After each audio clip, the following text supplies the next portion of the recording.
Bonsoir à tous et Erev Tov les Koulam. Avant de commencer le cours, j'aimerais les dédicacer, si vous le voulez bien, pour la réussite dans tous les domaines, pour Yosef Ben Gila Gisèle, ainsi que pour celle de Yosef Ben Gila Gisèle et toute sa famille, Bezrat Hashem, ainsi que pour Shlomo Olivier Ben Janin Simcha, lui et toute sa famille, Bracha Vatzlacha, Bezrat Hashem, et ainsi que pour la Refoua Shlema de Mordechai Ben Dvora Léa Gmara. C'est un jeune de 18 ans, un jeune Bachour. Il est dans une situation critique à l'hôpital. Si vous pouvez en même temps de votre côté faire des Teilim ou des petites prières, ça serait super. Donc Mordechai Ben Dvora Léa Gmara, Bezrat Hashem, chez Akash Baruch Hu, Shachlo Refoua Shlema, Bimera, Bezrat Hashem, Mitor Shach Olam Israël. Ok, avant de commencer, juste pour le comment dire pour les annonces, une petite annonce sympathique. Vous savez que on a l'habitude de faire plusieurs fois dans l'année le Tikkun Aniftarim, la réparation des défunts, instauré par Rabbi Yehuda Ptaya. Donc en fait, il s'agit de une prière qui a été mise en place par un des grands Mekoubalim, élève du Ben Ishraï, qui s'appelle Rabbi Yehuda Ptaya, qui permet de réparer la Neshama, l'âme des défunts, dans les mondes d'en haut. Okay, il y a deux moments propices pour le faire. Il y a au mois de Nissan, donc juste avant Pessah, là-bas, il y a une élévation des mondes. Donc c'est bien d'élever aussi les Neshamot qui sont dans les mondes d'en haut, de les élever en même temps. C'est pour ça qu'on fait la Birkat Aïlanot. Et aussi, comme ça il ramène Rabbi Yehuda Ptaya dans son livre, que de le faire la veille de Rosh Chodesh Elul. C'est-à-dire que là, en l'occurrence, on le fera, ce sera le lundi 2 septembre. Ok, je vous annonce directement pour ceux qui veulent se préparer ou comment dire, ou diffuser. Ce sera donc Bezrat Hashem lundi 2 septembre. C'est juste incroyable. Ceux qui connaissent, ils peuvent vous confirmer, témoigner. Le mort vient en rêve dans pas mal de cas où il vient annoncer, où il vient dire merci, où il y a un message, on le voit avec une lumière dans une synagogue, on voit, il prend sa femme dans les bras, il est avec un bel habit, etc. Il y a plusieurs rêves sympathiques qui viennent des fois d'une personne qui n'est même pas au courant qu'on a fait un tikkun aniftarim, c'est quelqu'un qui l'a fait, c'est sa sœur qui rêve de la maman. Donc vraiment des trucs incroyables. Au moment où je l'ai fait, j'ai eu des histoires sympathiques. Baruch Hashem, ça marche, c'est quelque chose qui est très connu dans le monde de la Kabbalah. Le principe, il est simple. Il s'agit de réunir 10 Bachurim, 10 étudiants en Torah, et on finit tous ensemble le livre de Teilim. Maintenant, entre chaque jour de la semaine, chaque livre de Teilim, on doit faire des akafot autour d'un Sefer Torah. Et là-bas, on fait une prière spéciale et on cite tous les noms. Et on demande à Kadosh Baruch Hu qu'il leur amène une lumière spéciale pour leur donner un habit spirituel et les amener dans leur place dans les mondes d'en haut, même si en bas, ils n'étaient pas, Shomer Torah ou Mitzvot. Il y a vraiment une grande lumière par rapport à tout ça. Et avec le chauffard, on consonne après chaque akafot. Donc c'est sympathique. Juste une petite anecdote. La veille, on l'a fait donc il y a 6 mois à peu près. La veille, pour vous dire à quel point ça marche, des fois on commande comme ça une pizza avec les enfants. Et il y a un livreur, c'est un Français de Marseille, qui vient de faire son alia il y a quelques mois. Et quand il vient comme ça, il nous donne les pizzas, alors on discute un petit peu lui et moi. Et je devais faire jeudi le Tikkun Aniftarim, donc pour la réparation des défunts. Et je sais pas, peut-être dans la semaine, un jour, la veille ou le lendemain, ou l'avant-veille, il vient donc on avait commandé des pizzas, il nous livre, et là on discute et il me dit, il faut que je te parle d'un truc. Il me dit, j'ai vu un rave qui m'a dit, il faut que tu fasses quelque chose pour ton grand-père qui souffre dans les mondes d'en haut. Je t'en supplie, fais quelque chose. Il m'a dit, j'ai vu un rave qui voit des trucs, je sais pas quoi. Il m'a dit, ton grand-père, il s'appelle comme ça et comme ça, il souffre dans les mondes d'en haut. Il m'a dit, qu'est-ce que je peux faire pour l'aider? Je lui ai dit, ah, c'est incroyable. Demain, après-demain, je dois faire un tikkun aniftarim. Donne-moi tout de suite le nom complet de ton grand-père. Et vraiment, c'est venu comme ça par hasard. Aussi, quelqu'un que je connais de proche, il savait que je faisais le tikkun aniftarim, mais il ne savait pas quand. Et sa femme, elle a rêvé, elle a vu ses proches qui n'étaient pas contents dans un rêve. Il dit, il faudrait faire un truc pour eux. Et il m'appelle, il me dit, c'est quand que tu fais le tikkun aniftarim? C'était la semaine d'après. Donc vraiment, Akadosh Baruch Hu, il organise parce que c'est quelque chose qui marche, qui est connu. Et bah, au Hachem, on le met en place. Ceux qui veulent s'inscrire, alors je vous explique. Il y a la prière et qu'on fait là-bas, ok. Donc il y a un coût d'organisation avec les bahurim, etc. Mais c'est pas pour l'organisation, c'est parce qu'il y a aussi une tzedaka qui est importante qui fait partie à part entière du tikkun, ok, et qui nous permet aussi d'organiser le tikkun à Niftarim. Et donc la prière, la tchouva et la tzedaka. La tchouva, c'est la prière qu'on fait là-bas à l'intérieur. On demande en fait comme si qu'Hachem il accepte leur tchouva, comme si qu'ils ont fait tchouva alors qu'ils font plus partie de ce monde-là. Les teilim, c'est la prière, et il y a une tzedaka qu'on doit donner pour pouvoir aider au tikkun. Donc nous, on a mis en place comme ça que le nom, c'est 200 shekels par nom. Alors si vous voulez rajouter des noms, vous avez 5-6 noms, alors le deuxième, troisième, etc., ça sera que 100 shekels. Ok, donc vous faites votre calcul et donc vous venez me voir avec le nom sur tovhm26@gmail.com. Ok, tovhm tovhm 26@gmail.com.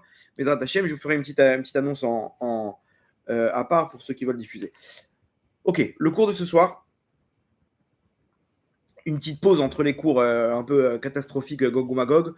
On va parler un peu de la simcha, de la joie. C'est l'été, les gens ils ont envie de kiffer, ils ont envie de profiter, etc. Donc on va essayer de rentrer un petit peu dans le vif du sujet. Comment ça marche? Alors il y a plein de techniques pour être heureux, pour faire entrer la simcha dans son cœur et des trucs comme ça. On a l'impression que c'est le remède. Et bon, ça marche 2-3 jours et après rebelote. Vous allez voir que là on va expliquer selon les secrets de la Torah d'où provient la simcha, d'où provient la tristesse. Et vous allez voir qu'à ce moment-là, quand on ouvre le moteur, on comprend comment ça marche. On peut très facilement donc comprendre le système et l'utiliser pour arriver à la simra. Et vous allez voir qu'en plus, la simra elle a une force incroyable de non seulement faire effondrer les murailles. Ok, le Baal Shem Tov Akadosh, il dit comme ça, c'est un enseignement très connu du Baal Shem Tov. Il dit la prière, on dit que non, pardon. Les portes de la prière depuis la destruction du Beth Amikdash, elles ont été fermées.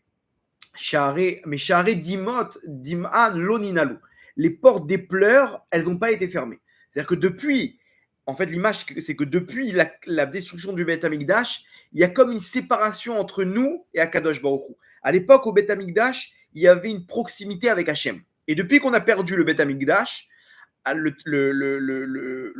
sanctuaire, alors nos sages nous donnent une image comme si qu'il y a une muraille qui s'est dressée entre Hachem et nous. D'ailleurs, on peut toujours atteindre ce qu'il y a derrière la muraille, mais c'est compliqué.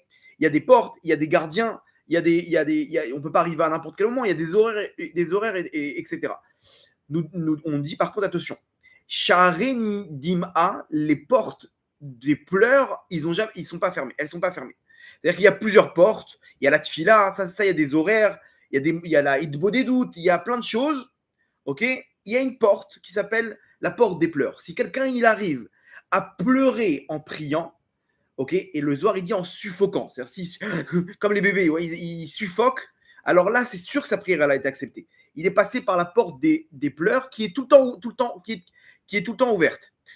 Là-bas, il est passé et il a pu amener sa prière à Hachem et Hachem il a accepté sa prière.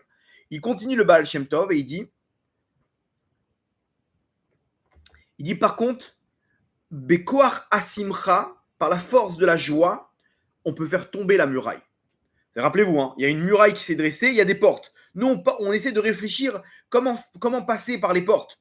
Ok, il y a des moyens, il y en a une qui est ouverte. On va là-bas, on essaie de rentrer. La simcha, où que tu sois, il n'y a pas de porte, tu fais tomber la muraille.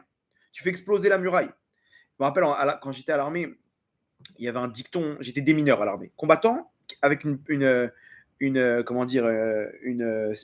spécialité déminage. Ça s'appelle génie militaire, quoi.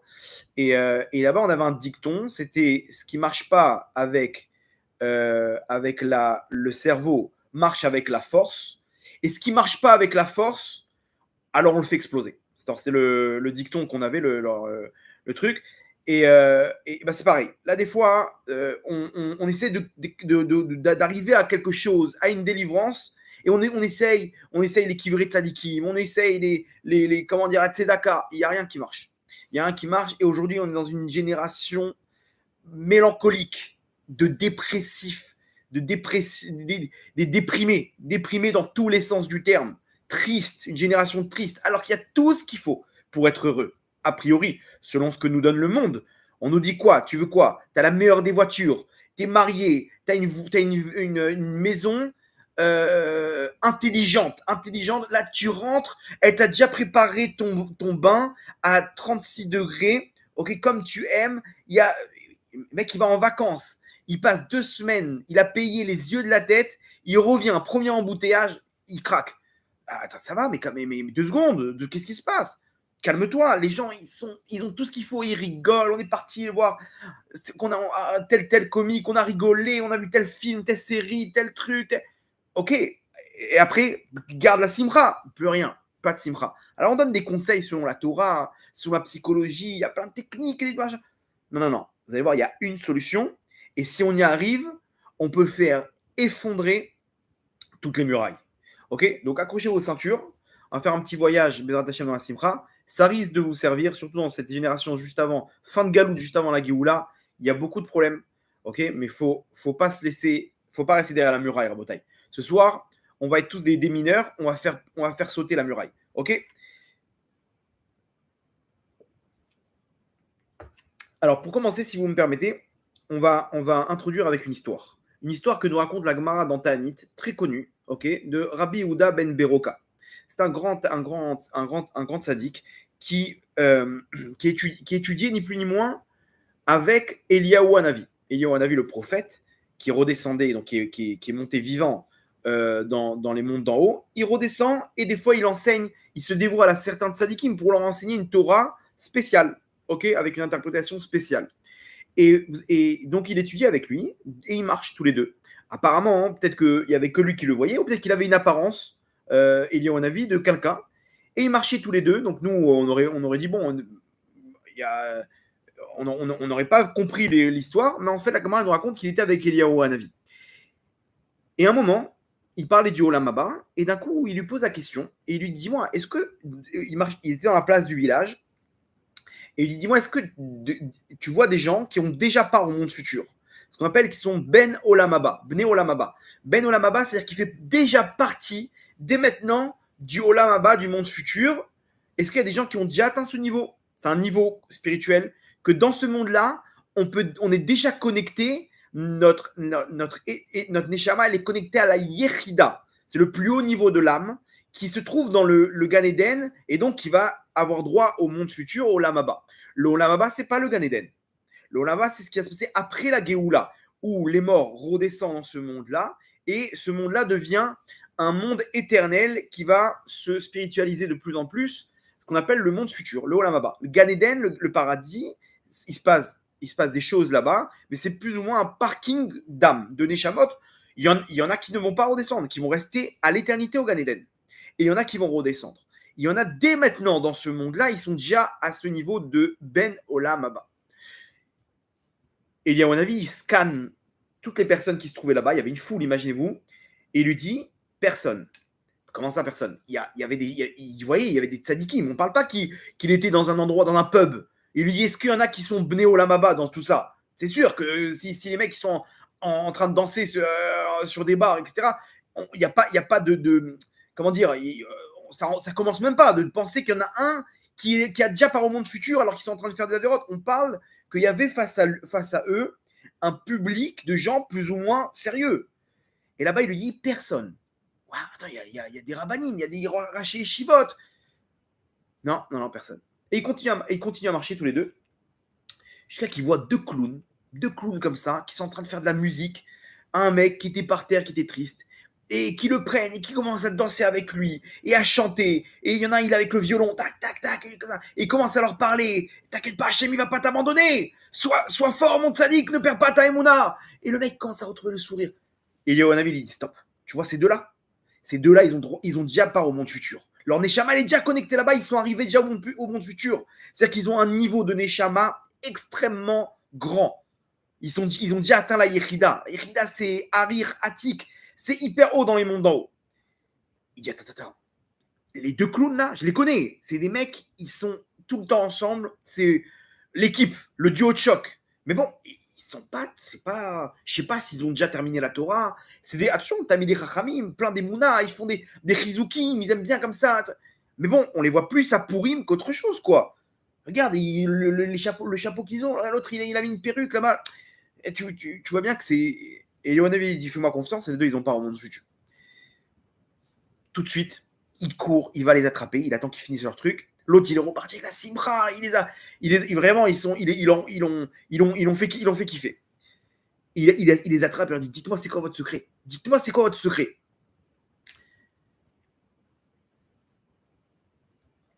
Excusez-moi, je crois qu'il les a rencontrés, il les a pas vus en train de faire la Simra.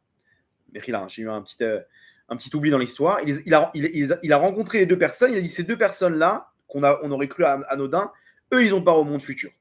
Et là, il leur demande c'est quoi votre secret. Et eux, ils ont dit non, on n'a rien. On vient à la prière, on étudie ce qu'on peut, machin, etc. On fait attention à respecter notre femme, nos enfants. Voilà, c'est tout. Non, vous avez quelque chose de spécial. Et là, les deux clowns, ils ont raconté. Ils disent voilà, nous, on a l'habitude, on va dans les hôpitaux, on essaie de faire la simra. Dès qu'on voit quelqu'un qui n'est pas bien dans la rue, on vient, on danse avec lui, on chante, on lui donne la simra. On lui donne la simra, on essaie de le renforcer, on lui parle combien Hachem il va l'aider, combien il va avoir sa délivrance. Voilà ce qu'on fait. Et ça, c'est l'histoire. Ça, c'est l'histoire, mais elle est incompréhensible. Comment ces deux clowns, parce qu'ils donnent la simra aux gens, parce qu'ils arrivent à renforcer les gens, leur parler d'Hachem, leur parler de combien Hachem il est grand, combien Hachem il va les délivrer, d'arriver à les renforcer, à les réanimer. Pourquoi ces gens-là, ils arrivent au monde futur? Quoi? Qu'est-ce qu'ils ont de différent avec quelqu'un qui fait toute la Torah, les mitzvot? Mais bon, il n'a pas de la simra, et encore moins qu'il a transmis cette simra. Normal, le mec, il est classique, quoi. C'est quoi leur secret? Mettez cette question de côté. Histoire bizarre, a priori. Vous allez voir, quand on va rentrer dans le système, on va comprendre exactement qu'est-ce qu'ils faisaient ces deux clowns. D'un autre côté, on a passé Tisha B'Av. Okay, une autre problématique. On a passé Tisha B'Av. Et là-bas, il y a une halakha que à Tisha B'Av, le jour de Tisha B'Av, donc c'est un jour de deuil pour le Ham Israël, où le Ham Israël il a perdu les deux temples et toutes les catastrophes qu'il y a eu, etc. Et là-bas, on nous dit interdiction toute la journée d'étudier la Torah. Tu veux étudier la Torah, tu peux étudier que les épisodes qui sont en lien avec la destruction des temples, des deux temples. Ok. Et quoi d'autre? Si tu veux étudier les halachot, les règles de deuil aussi, tu peux le faire. Pourquoi? C'est quoi le problème? Parce que ça donne la joie. Quoi? J'ai pas le droit d'être triste? Effectivement, il y a une halakha que depuis que le mois de Av commence, à Rosh Chodesh, on doit diminuer la simcha. Maintenant, attention, on doit tout le temps être en simcha, sauf qu'on doit diminuer. On doit diminuer, c'est-à-dire tu rétrogrades. Rétrograde, garde la simcha, rétrograde. Attention, à Tisha B'Av, on arrive à un niveau où tu ne peux pas étudier la Torah, parce que la Torah, ça donne la joie. Vous allez voir comme d'où la Torah, elle donne la joie. Vous allez dire, non, on étudie la Torah, on ne comprend pas. Là, moi, j'ai pas la joie. Au contraire, j'ai l'angoisse quand le cours de Gemara commence. Très bien. Alors, c'est qu'il y a un problème. Donc, la Torah, elle donne la joie à quelqu'un. On te dit, non, multiplie pas la joie. Tu peux étudier quelque chose d'autre. D'accord, mais moi, si j'étudie pas, c'est un problème. Bah non, tu peux ne pas étudier pendant Tisha B'Av. Mais justement, c'est un problème. De ne pas étudier, comprenez bien, quand on étudie, le Ramchal, il dit, on fait rentrer la lumière. Chaque mot de Torah, c'est la lumière d'Hachem. La Gemara dans Shabbat, elle dit Anochi, Hachem, je suis Hachem, ton Dieu qui t'a fait sortir d'Égypte. Anochi, c'est les initiales en araméen de mon nom, je l'ai inscrit dans cette Torah. Ok? J'ai plus le terme en araméen, mais Anochi, c'est les initiales en araméen de que mon nefesh, mon être, Hachem, il te dit ma lumière, il est inscrit dans cette Torah. Quand tu étudies la Torah, tu fais rentrer Hachem en toi, tu te connectes à Hachem. La Torah, pour la Torah, on n'en a rien à battre. La Torah, elle te permet d'arriver à Hachem. Ok, si j'ai pas de Torah dans la journée, ok, il y en a toute l'année, malheureusement, ils n'ont pas de Torah. Ces gens, je ne sais pas comment ils arrivent à comprendre qu'est-ce qu'Hachem il veut d'eux. Ils ne sont pas connectés. Tu n'as pas un petit moment dans ta journée, 5 minutes de Torah. C'est 5 minutes. Je ne te demande pas de comprendre qu'est-ce qu'Hachem il veut, mais reste connecté. Reste connecté. À Tisha B'Av, on te dit non, tu n'es pas connecté. Attends, mais comment je peux vivre un jour sans être connecté à Hachem? Tu peux m'expliquer? T'inquiète pas. Il y a une autre règle. On te dit que tu dois te concentrer pour espérer en la venue de la délivrance, en la venue du Mashiach, en la Géoula. Tu dois te poser et espérer, tu ne peux pas étudier la Torah, mais espérer en la délivrance. Donc, conclusion. Est-ce qu'il y a un jour où Hachem il va nous empêcher de se connecter à lui? Impossible. Impossible. Donc, si tu n'étudies pas la Torah, il y a une autre solution pour se connecter à Hachem qui est d'espérer en la délivrance. Quand tu espères en la délivrance, tu sais qu'Hachem il va te délivrer. Tu sais, tu espères que Hachem il va venir te délivrer. Il va amener la Géoula, même si elle est en retard. Même si elle est en retard, Bechol Yom Achakelo, je l'attendrai. Chez Yavo, qui vienne le Mashiach. Même s'il est en retard le Mashiach, tous les jours de ma vie, je l'attendrai. Et on a attendu à Tisha B'Av, il n'est pas venu, c'est pas grave, je continue à attendre. On a attendu à Pessah, je continuerai à attendre. On a attendu combien on nous a promis, on nous a montré les signes, etc. Et Hachem nous dit, non, pas encore mes enfants. Bechol Yom Achakelo. Je l'attendrai tous les jours. Quand tu t'espères en la délivrance, et surtout à Tisha B'Av, on nous dit c'est le jour où est né le Mashiach. C'est ce jour-là où le Mashiach il est né. Et l'après-midi, on peut s'asseoir sur des chaises. Pourquoi? Parce que c'est justement un moment où on va arriver à la consolation. C'est un moment propice pour que le Mashiach il se dévoile. Si ce moment de Tisha B'Av, il doit être consacré à l'espérance en la délivrance, en la Géoula, au Mashiach. C'est pour ça que Tisha B'Av, la Tidlavo, ça va se transformer en fête. Ce jour-là, il est hyper haut. C'est là où on va arriver à comprendre qu'est-ce qu'Hachem il attendait de nous, à la Géoula. Et donc ce jour-là, on va comprendre comment c'est de là que tout a commencé. C'est de là que tout a commencé. C'est ça qui nous a créé le lien qu'on a avec Hachem. Le lien qu'on a avec Hachem, quand est-ce qu'il a commencé? Quand on est rentré dans l'obscurité, quand on s'est écarté de notre papa, on a été chassé de notre maison et on a tout le temps gardé l'espoir de rentrer à la maison. Cet espoir-là de rentrer à la maison, c'est lui qui me connecte à Hachem. Donc comprenez bien, il y a l'étude de la... Si on me supprime l'étude de la Torah le jour de Tisha B'Av, mais qu'on me demande de garder l'espoir en la délivrance, d'espérer en la délivrance, c'est que cette entité, elle me connecte directement à Hachem. Et d'ailleurs, la Gemara dans Shabbat, elle nous dit, vous allez comprendre le lien, une personne, lorsqu'elle quitte ce monde, on lui pose plusieurs questions. Une des questions, c'est Aïm Kavata etim la Torah. Est-ce que tu as fixé des temps de Torah, mon tzaddik? Il y a un jugement et on lui demande est-ce que tu as fixé des temps de Torah? Attends, quel rapport? Viens, tu veux savoir si je suis un tzaddik? Viens, mets les mitzvot. Non. Première question, est-ce que tu as fixé un temps de Torah? Oui, non, c'est quoi? Quel rapport? Si je dis non maintenant, alors toutes les mitzvot, vous les mettez à la poubelle? Non, si tu dis non, toutes tes mitzvot, elles prennent une autre dimension. Si tu dis oui, c'est deux types de jugements complètement différents. Ok, alors oui, j'ai fixé. Très bien. Question d'après. Aïm Tsipital et Yeshua. Est-ce que tu as espéré en la délivrance d'Hachem? Quel rapport? Quel rapport? Attends, j'ai respecté mon père et ma mère, j'ai fait Shabbat, j'ai mis les tefilines, mais j'ai pas espéré en la délivrance d'Hachem. Alors quoi? On met tout à la poubelle? Non, on met pas à la poubelle, mais toutes ces mitzvot-là, elles prennent une autre dimension. Ok, alors oui, j'ai espéré. C'est quoi cette Gemara? C'est quoi cette Gemara?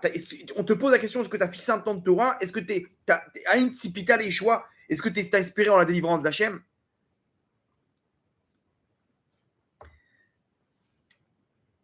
La réponse, Rabotaille, elle est incroyable. On te demande juste, est-ce que tu connais Akadosh Baruch Hu? Est-ce que tu es connecté à lui? Imaginez-vous quelqu'un qui veut rentrer dans un endroit, on dit désolé, t'as un pass? Il dit non, t'as pas d'entrée, tu peux pas rentrer. Mais non, mais je connais. Ah, tu connais quelqu'un? Tu connais qui? Si tu donnes le nom de l'organisateur, du boss de l'endroit, je le connais, très bien. Qui? Ah, tu connais bien? Tu peux rentrer. Je vous ai pas fait les angles des boîtes de nuit parce que. Ok. Mais bref, en tout cas, le mec, il est rentré. Comment il a fait? Il a pas acheté de place. Parce qu'il connaît le patron. Très bien. là, on t'arrive dans les mondes d'en haut. Les anges, ils te demandent, toi, tu connais Akadosh Baruch Hu? Comment je peux répondre si je connais Akadosh Baruch Hu? Qui peut répondre à cette question? La réponse, elle est simple. Si tu as étudié la Torah, tu étais connecté avec lui. Puisque Akadosh Baruch Hu, il dit dans la Torah, elle te connecte à Hachem. Ok? Donc, premièrement, tu n'as pas étudié la Torah, bip, ok, première croix. Est-ce que tu as espéré au moins la Géoula? Mais pourquoi? Parce que si tu as espéré en la délivrance d'Hachem, ça veut dire que tu étais connecté à Hachem. Dans ta vie, tu penses à la Géoula, tu penses qu'Hachem il va te délivrer, tu as des problèmes. Est-ce que tu as abandonné ou tu espères toujours qu'Hachem va te délivrer? Il n'y a pas eu de délivrance, ok? Tu n'as pas eu ce qu'il faut. Tu as attendu, maintenant, tu as ouvert une boîte, tu as attendu que ça rentre, tu as fait faillite. Tu as ouvert une deuxième, tu as fait faillite. Tu continues à espérer en Hachem ou pas? Si tu continues à espérer en Hachem, ça prouve combien tu es proche d'Hachem. Comme ces deux doigts. Vous voyez ces deux doigts? Combien tu es proche d'Hachem? Pourquoi? Parce que tu es tout le temps connecté à lui. Et quoi qu'il en soit, même si tu vois qu'on t'a pas donné ce que tu as besoin, et tu continues à espérer en lui, ça veut dire que tu es proche de lui. Donc dans les mondes d'en haut, quand il te dit tu as espéré en la délivrance, tu dis oui. Ok, donc lui, il est VIP. Lui, attention, c'est un VIP auprès d'Hachem. Les mitzvot, chez lui, elles n'ont pas la même dimension. Vous comprenez? C'est pas le même jugement. On parle de quelqu'un qui est connecté à Hachem. Si tu es connecté à Hachem, donc ce que tu faisais pour Hachem, et donc ça a une autre valeur. Il y en a qui sont connectés à eux-mêmes. Le mec, il n'a pas eu de délivrance. Ouais, il y en a marre. Il y en a marre, je comprends pas. J'ai donné à Tzedaka, j'ai rien reçu. Mon tzaddik, calme-toi. Non, le système, il est dirigé vers eux. Combien de gens comme ça, où tu parles avec eux, et tu vois que le système, il est dirigé vers eux. Je comprends pas, j'ai fait Shabbat, j'ai tout pris, et voilà ce que j'ai reçu. Tu comprends, là, tu es loin d'Hachem, mon tzaddik, tu es très loin d'Hachem. Je comprends pas, j'ai pris sur moi la tsniout, et regarde ce que j'ai eu. Et alors? Ça y est, en fait, tu as fait tout ça, pas parce que tu étais proche d'Hachem, mais parce que tu as utilisé Hachem pour tes objectifs, à tes fins. Donc, c'est-à-dire que vous avez compris la différence. Une personne qui a pris un coup et qui se relève, c'est quelqu'un qui ne se laisse pas abattre. Ok, il n'y a pas de problème, Hachem, je ne rentre pas dans tes comptes. Je continue à espérer en toi. Je continue à espérer en la délivrance. Et c'est ça, aujourd'hui, le Ham Israël, il est là jusqu'à aujourd'hui, après 2000 ans d'exil. Après 2000 ans d'exil, Rabotaï, on est toujours là en train de parler de Géoula. Mais normalement, on aurait dû abandonner depuis longtemps.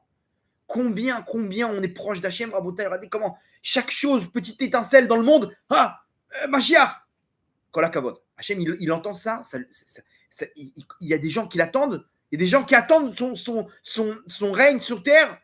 Ok, ça veut dire qu'ils sont proches de moi. Mais je ne leur ai pas amené la Géoula à Tchabéav. Il y en a qui ont sauté, il y en a qui continuent à espérer. Ça veut dire qu'à ce moment-là, quand tu dis combien tu as espéré en Hachem, c'est bon, tu passes VIP. Vous comprenez? Très bien, on continue.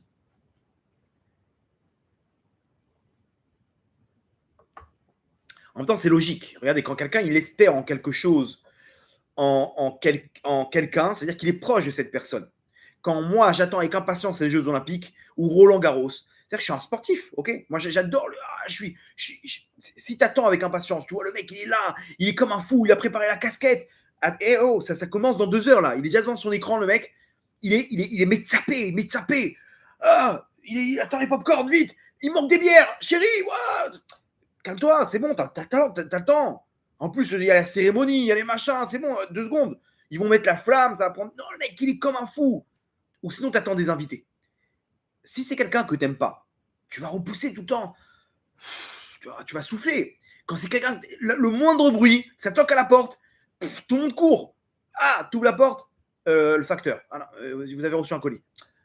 Ok, tu ouvres la porte, les voisins. Excuse-moi, vous pouvez déplacer la voiture là? Ok, bon. Mais quand t'aimes une personne, t'as mis de saper l'eau. T'espères en lui, t'espères.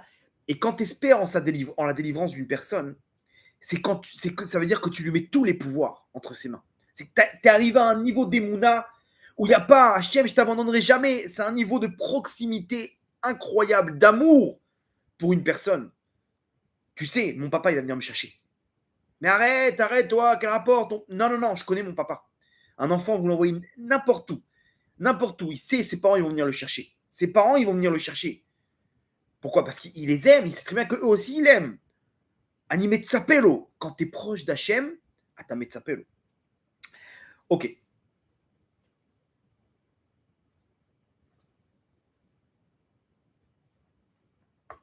On récapitule.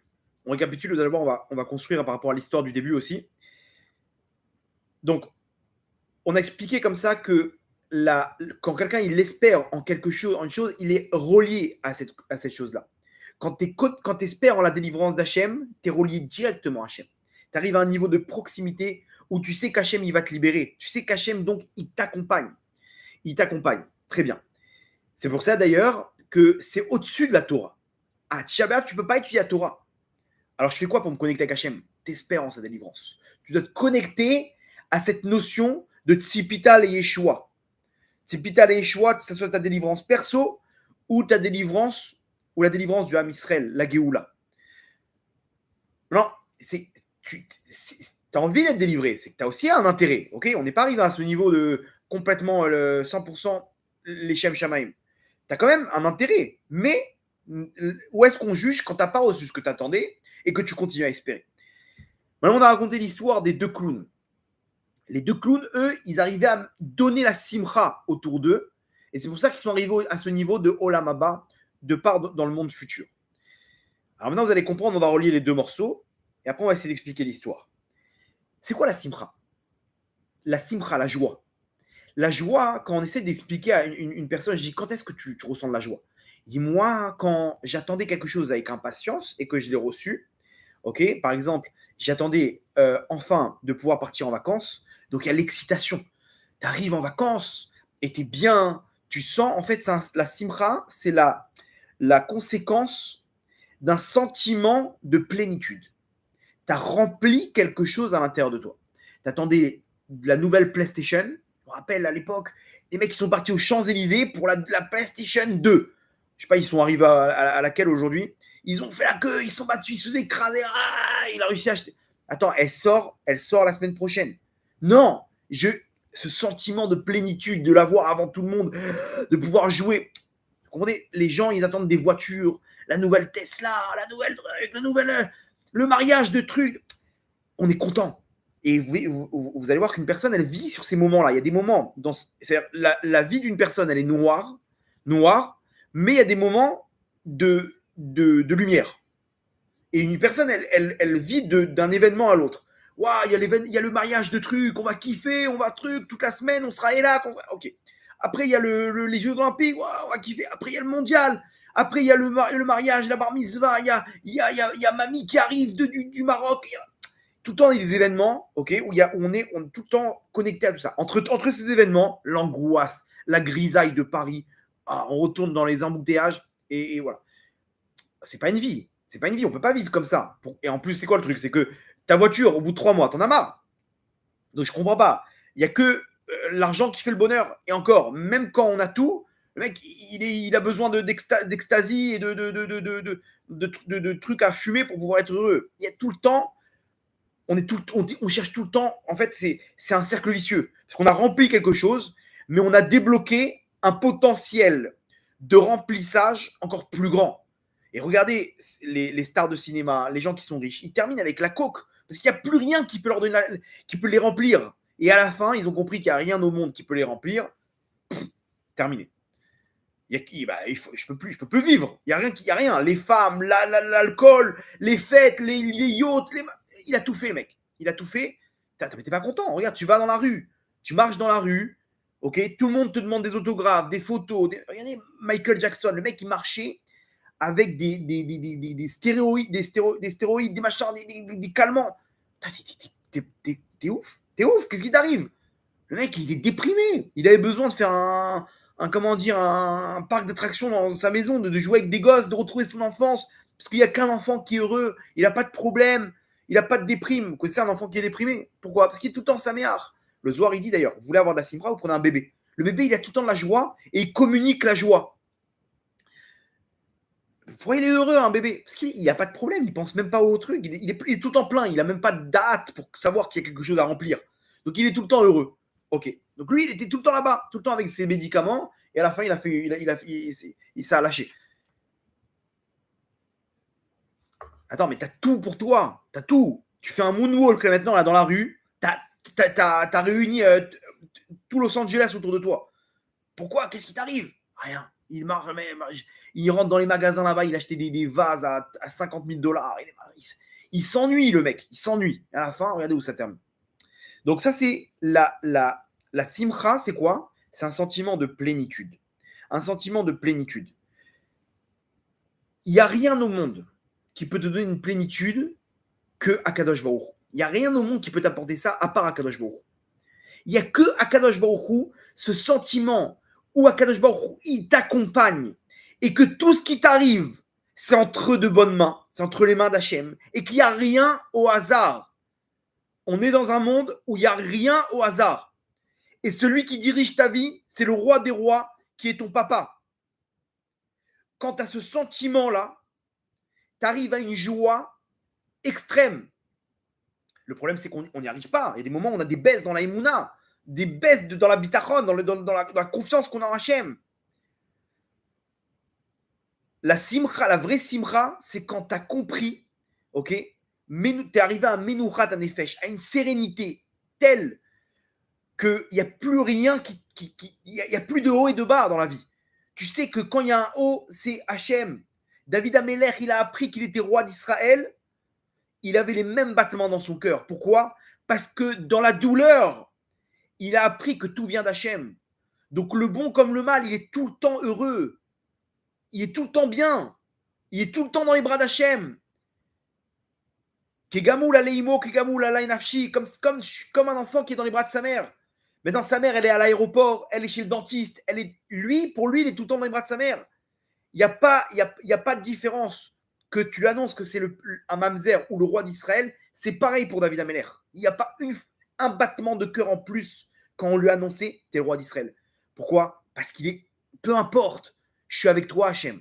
C'est ça ma joie. Je suis avec toi et une personne, quand elle sait, elle sait qu'elle est reliée à Hachem, alors c'est ça le sentiment qu'on a. Le sentiment de joie, de plénitude, c'est que tu sais que tu es entre les mains d'Hachem. Donc maintenant, on va lier les deux morceaux.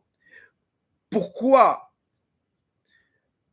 Comment tu peux arriver à te connecter à Hachem? Par la simcha. C'est quoi la simcha? C'est ce sentiment de connexion avec Hachem. Tu es relié à Hachem. Elles sont liées, les deux entités, elles sont liées. Rappelez-vous, Haïm Tzipita Yeshua, quand tu espères en la délivrance d'Hachem, c'est-à-dire que tu es connecté à Hachem. Tu es connecté à Hachem, tu sais qu'Hachem, il va te libérer, tu sais qu'Hachem, il va t'amener exactement ce que tu as besoin. Il va t'amener ta délivrance parce qu'il t'accompagne.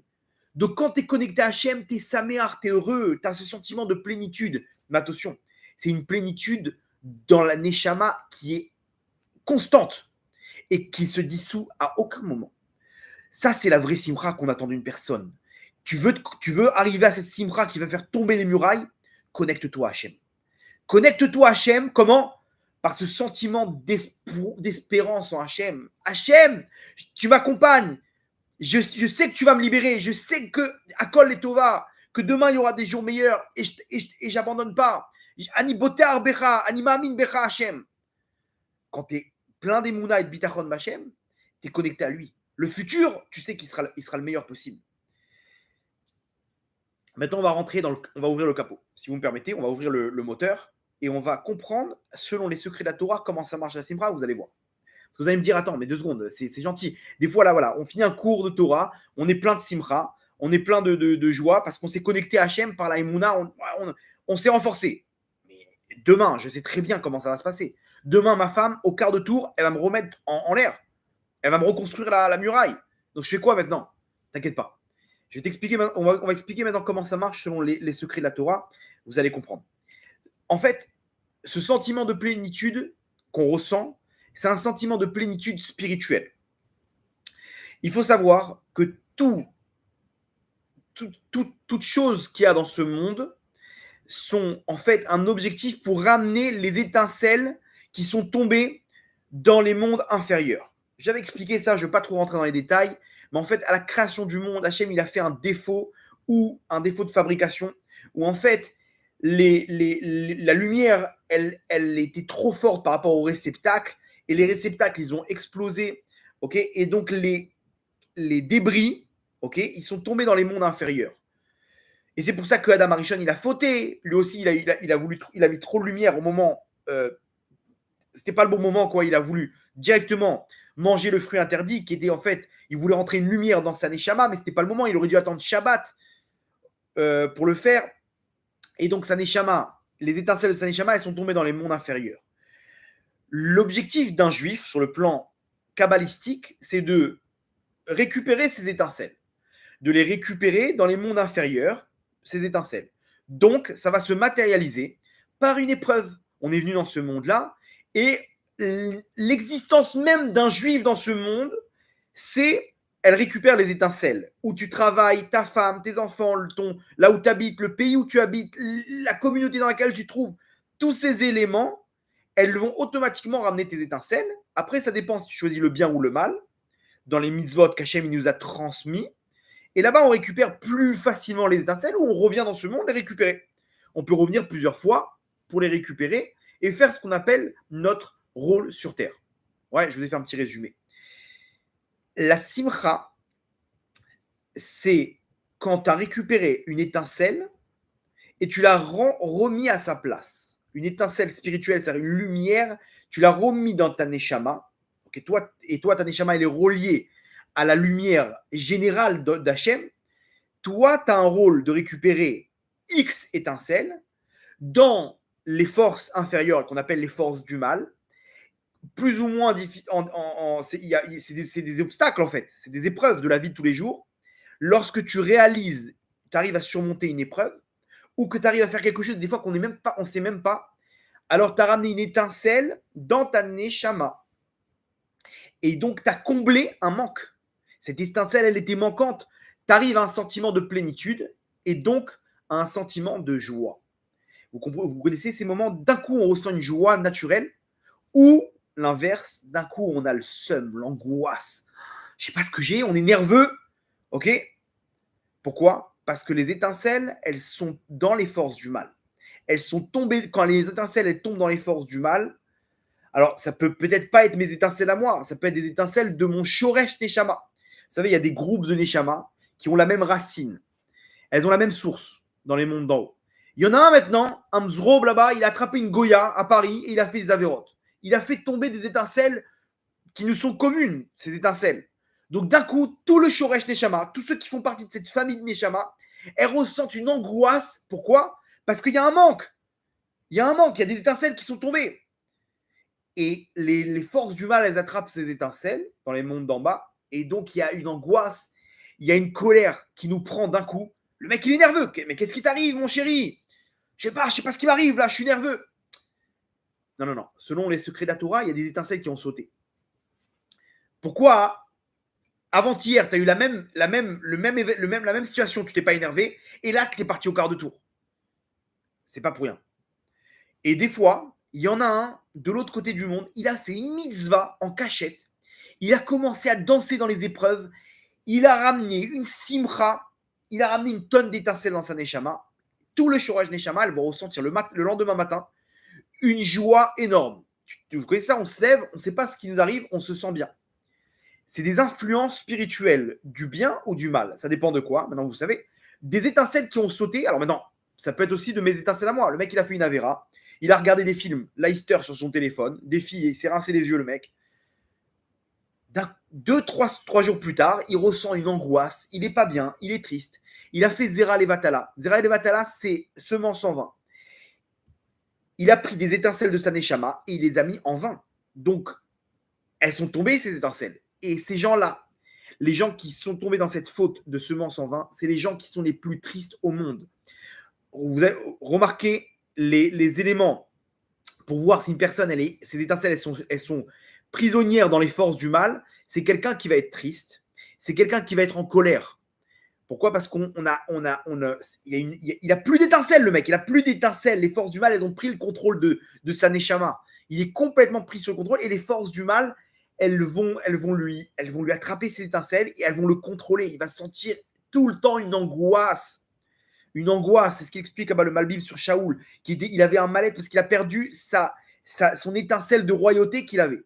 Et donc, il y a eu un vide. Ce vide-là, c'est le Malbim, il explique, c'est la mélancolie qu'on connaît aujourd'hui dans le monde. c'est un manque spirituel, qui va se matérialiser par une situation donnée. Ok. En tout cas, ou une fille qui marche, qui n'est pas de Sanoa, elle ne sait pas que quand les hommes ils se rincent les yeux et qu'ils sont en train de la regarder et qu'ils ils ont des mauvaises pensées sur elle, alors c'est ces étincelles qui sont en train de faire tomber à elle. Quand on la regarde, on est en train d'enlever ces étincelles. Elle perd de ses étincelles. Et après, elle se sent pas bien, elle a un mal-être. Et elle est nerveuse. Elle est nerveuse sur ses enfants, sur son mari. Mais qu'est-ce que t'as, ma chérie? Qu'est-ce qui t'arrive? Je sais pas ce que j'ai. J'en ai marre. Mais pourquoi tu pars au quart de tour? Vous comprenez qu'il y a un manque spirituel. Il y a un manque spirituel, ok, qu'on perd. Ça, c'est le principe. Nous dit le Rachash, quand on fait tchouva, le secret de la tchouva, c'est quoi? C'est d'aller chercher les étincelles. Donc, vous allez comprendre une question que je me suis posée pendant des années. Tout le temps, on dit faites tchouva, faites tchouva. Mais j'ai fait tchouva. Oh, je comprends pas. Chaque fois, on me dit s'ils avaient fait tchouva, on aurait eu la Géoula. Si on avait fait tchouva, il n'y aurait pas eu la destruction du Beth Amikdash. Et tout le temps, on nous vend la même histoire. Faites tchouva, tous les rabbinim. Faites tchouva, vous ne comprenez pas. Ça dépend de votre tchouva. Attends, Vodarav, on a fait tchouva 10 000 fois là. J'en ai marre de faire tchouva. Pourquoi tout le temps tchouva? Ça y est, on a fait tchouva. Pourquoi tout le temps? Selon les secrets de la Torah, la tchouva, c'est pas quelque chose que tu as fait et que tu es passé. Ça y est, tu as pris le large. Tu as fait tchouva, tu as été sauvé, tu es sorti de prison. Non. La tchouva, c'est quelque chose de constant. Quand on fait tchouva, nous dit le Rachash à Kadosh, il nous dit qu'il y a 3 étapes dans la tchouva. Passé, présent, futur. Quelqu'un qui fait tchouva, il annule complètement ses fautes. Comment? Il énonce la faute qu'il a fait. Okay, il a vu quelque chose de pas bien sur son téléphone, très bien, fais tchouva. Tu te reconnectes à Hachem. Comment je me reconnecte à Hachem? Je comprends pas, explique-moi. Tout simple. Tu parles à Hachem, tu prends 5 secondes, tu dis Hachem, j'ai fauté, j'ai vu des choses mauvaises avec mes yeux. Ça, c'est sur le présent. Sur le passé, tu dois regretter la faute. Quand tu regrettes la faute, tu déracines la faute de ta neshama. Et tu dois prendre sur toi, sur le futur, de ne plus recommencer. Quand tu as fait ces 3 choses-là, tu as fait ces 3 étapes sur le passé, le présent et le futur, la faute, elle est complètement déconnectée de ta neshama et toi, tu te reconnectes avec Hachem. Tu peux m'expliquer comment ça marche? Explique-moi, c'est quoi ce bâton de magie? En fait, c'est simple. Le Rachash, il explique que quand tu regrettes, non, pourquoi j'ai fait ça, Hachem, je te demande pardon, je regrette. Eh bien, tu vas tout simplement aller, ce regret, il va chercher les étincelles qui sont dans les forces du mal. Et quand tu prends sur toi de ne plus recommencer, tu prends sur toi à partir du moment de revenir à Hachem et que ça n'existera plus cette faute, alors tu ramènes les étincelles à Hachem. Dans ta pensée, tu peux aller récupérer les étincelles. Bien sûr, après, il faut réparer le dégât qu'il y a eu de la Vera. Ça, Tikkun Shovavim, Tikkun Aklali, etc., va au mikvé, ça répare. Mais déjà, de faire tchouva, tu remets tes étincelles à Hachem. Tu remets plus ou moins, plus exactement, le lien avec Hachem. Donc, tu n'aie pas peur. Tu n'auras pas les conséquences de la tristesse parce que les étincelles, elles sont dans les forces du mal. Alors, regardez ce que nous dit le Harizal. Enfin, pardon, Rabbi Chaim Vital. Rabbi Chaim Vital, il nous ramène Shara Gilgulim, Agdama Lametchet, Dav Samer E. Il nous ramène là-bas Rabbi Chaim Vital, un chidouche énorme.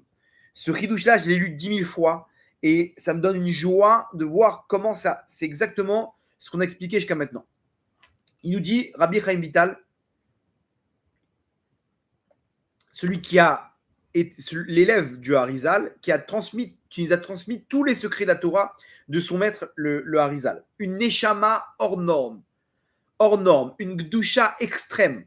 Rabbi Chaim Vital, c'est vraiment une neshama, vous n'avez même pas idée ce qu'il raconte le Harizal sur lui dans ce qu'il lui a raconté sur lui.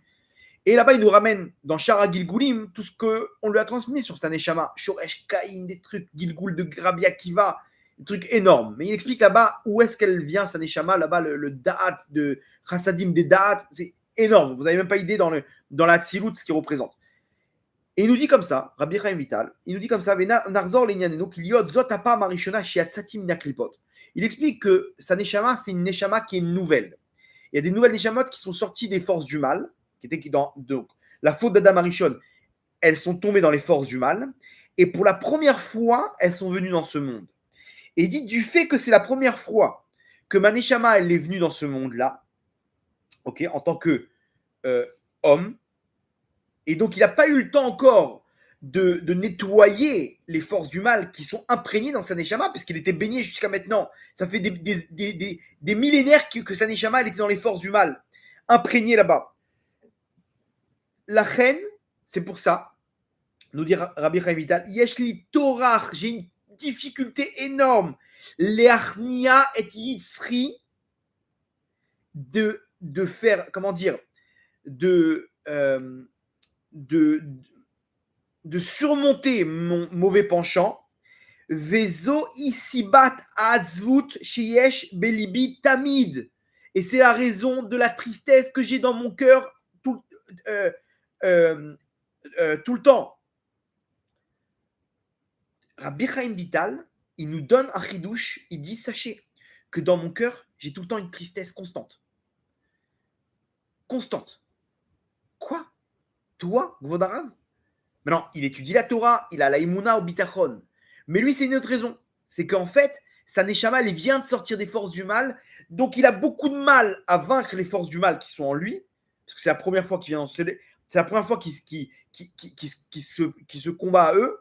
Mais surtout, il nous donne un chidouche, Rabbi Chaim Vital nous dit la tzvout, la tristesse, elle vient des forces du mal qui sont imprégnées. C'est pour ça que dans mon cœur, j'ai une tristesse constante. Il nous explique là-bas le Martok Midvash. Il nous dit qui kol haitzavon ba minachitsonim. Toute la tristesse qui vient dans le monde, elle vient des forces du mal. Elle vient des étincelles qui sont dans les forces du mal. Donc Rabbi Chaim Vital, quand sa neshama elle-même, qui est une grosse étincelle, elle sort des forces du mal pour arriver dans ce monde, eh ben, il est triste. Il lui manque ce sentiment de plénitude parce qu'il n'a pas encore atteint son tikkun. C'est la première fois qu'il arrive dans ce monde. Et donc, il a une tristesse constante. Conclusion, Rabotai. Si vous voulez savoir d'où vient la tristesse qu'on a dans notre cœur, c'est à cause des forces du mal. C'est parce qu'on est encore loin d'avoir fait notre tikkun sur terre. Et il y a la vérote, c'est elle qui nous descend nos étincelles dans les forces du mal. Les avérotes, Rabotai, elles descendent nos étincelles dans les forces du mal. C'est pour ça qu'on est triste. C'est pour ça qu'on est en colère. C'est pas terminé. Le Zohar, il nous ramène. Zohar est mort, Tzadik Aleph Amoud Aleph. Le Zohar, donc Parashat est mort, 91a. Page 91a. Il nous dit comme ça, Leati dira pas Kadosh Baruch Hu kol ba'alei mumim. Au moment de la Géoula, Kadosh Baruch Hu, il va réparer tous les défauts, tous les, comment dire, les ba'alei mumim, c'est lui il était aveugle, lui il était comme ça, lui à Kadosh Baruch Hu, il va guérir tout le monde. Bécha Triat Ametim au moment de la résurrection des morts. Le Ramak, Rabbi Moshe Cordovero, il commente là-bas et il dit Be'et Triat Ametim Akadosh Baruch Hu yirape et Israël mikol mumé agouf ve'a nefesh. Il nous dit le Ramak, Akadosh Baruch Hu, il ne va pas seulement guérir les personnes physiquement, mais aussi du nefesh. Nefesh, c'est psychologie, c'est le mental.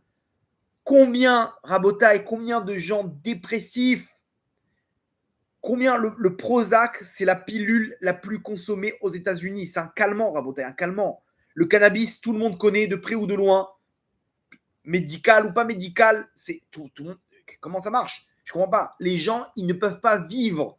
Ils sont tristes. Pourquoi?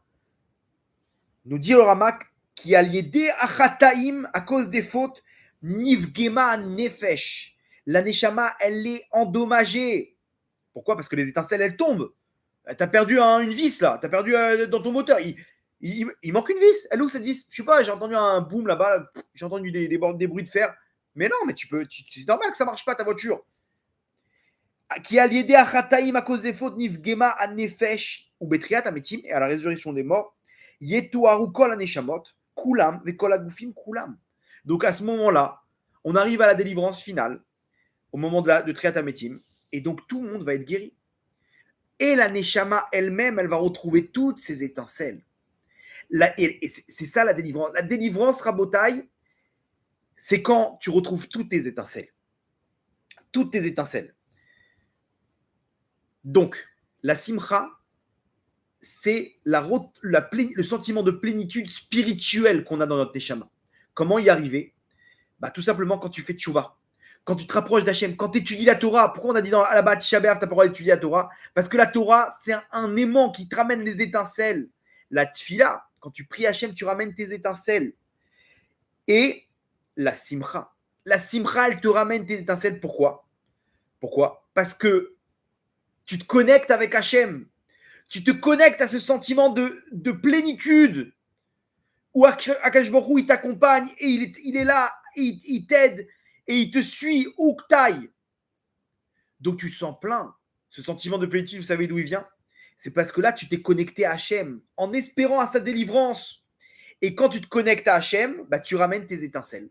Et donc, tu arrives à la délivrance. Pourquoi? Parce que la délivrance, c'est quand toutes les étincelles, elles arrivent à leur endroit. Toi, tu as un problème de parnassa parce que tu as des étincelles qui te manquent. Quand tu as récupéré tous les étincelles, ton problème de parnassa, il est réglé. La faute, elle fait tomber les étincelles. Donc, qu'est-ce qu'on fait? On fait tchouva. On peut tomber, on n'est pas des anges, mais fais tchouva, bats-toi, reprends sur toi encore. Allez, lève-toi, mon tzaddik, c'est pas grave, bats-toi encore et encore. Mais surtout, connecte-toi à Hachem, étudie la Torah, fais des actions, sois actif dans ton tikkun, sois actif dans le tikkun de ta neshama. Mais surtout, une chose, tu vas arriver à ce sentiment de plénitude, il n'y a qu'une chose qui peut t'amener à ça. Emouna, bitachon, Akadosh Baruch Hu Ya'azor, Akadosh Baruch Hu, il va m'aider. Sois proche d'Hachem, espère en sa délivrance. Quand tu espères en sa délivrance, tu te connectes à Hachem, tu ramènes toutes tes étincelles à Hachem. Tu te connectes à la délivrance. Et la délivrance, c'est le fruit quand une personne a complété sa neshama. C'est pour ça qu'on nous dit que la délivrance, elle va arriver que quand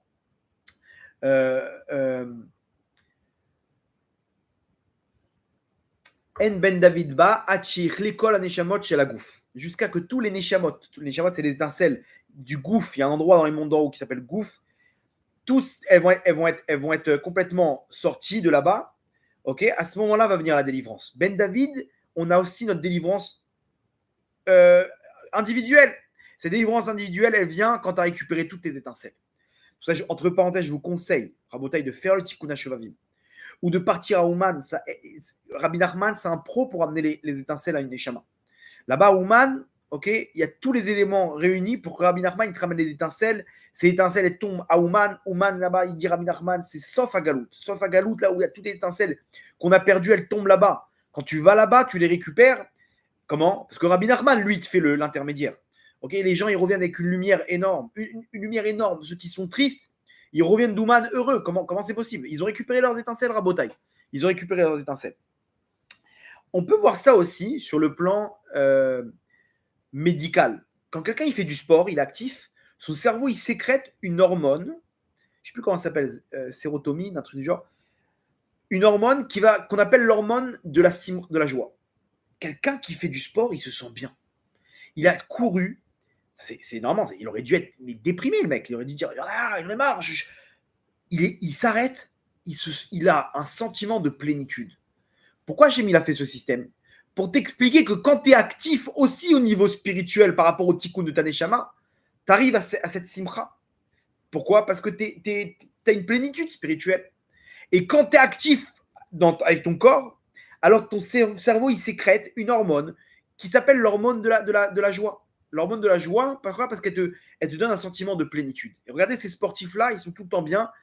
Pendant 1 heure, il a fait du sport. À la fin, il se sent bien. Et c'est ça, je crois, tous les calmants, c'est cette hormone-là qui t'injecte, mais bon, c'est chimique. Ok.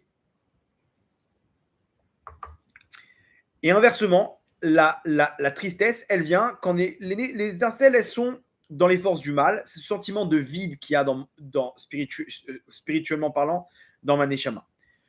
Aujourd'hui, Baruch Hashem, fin de galoute, on est tous dans des avérotes terribles. Si vous avez bien compris le principe maintenant, donc on devrait être dans une génération de déprimés.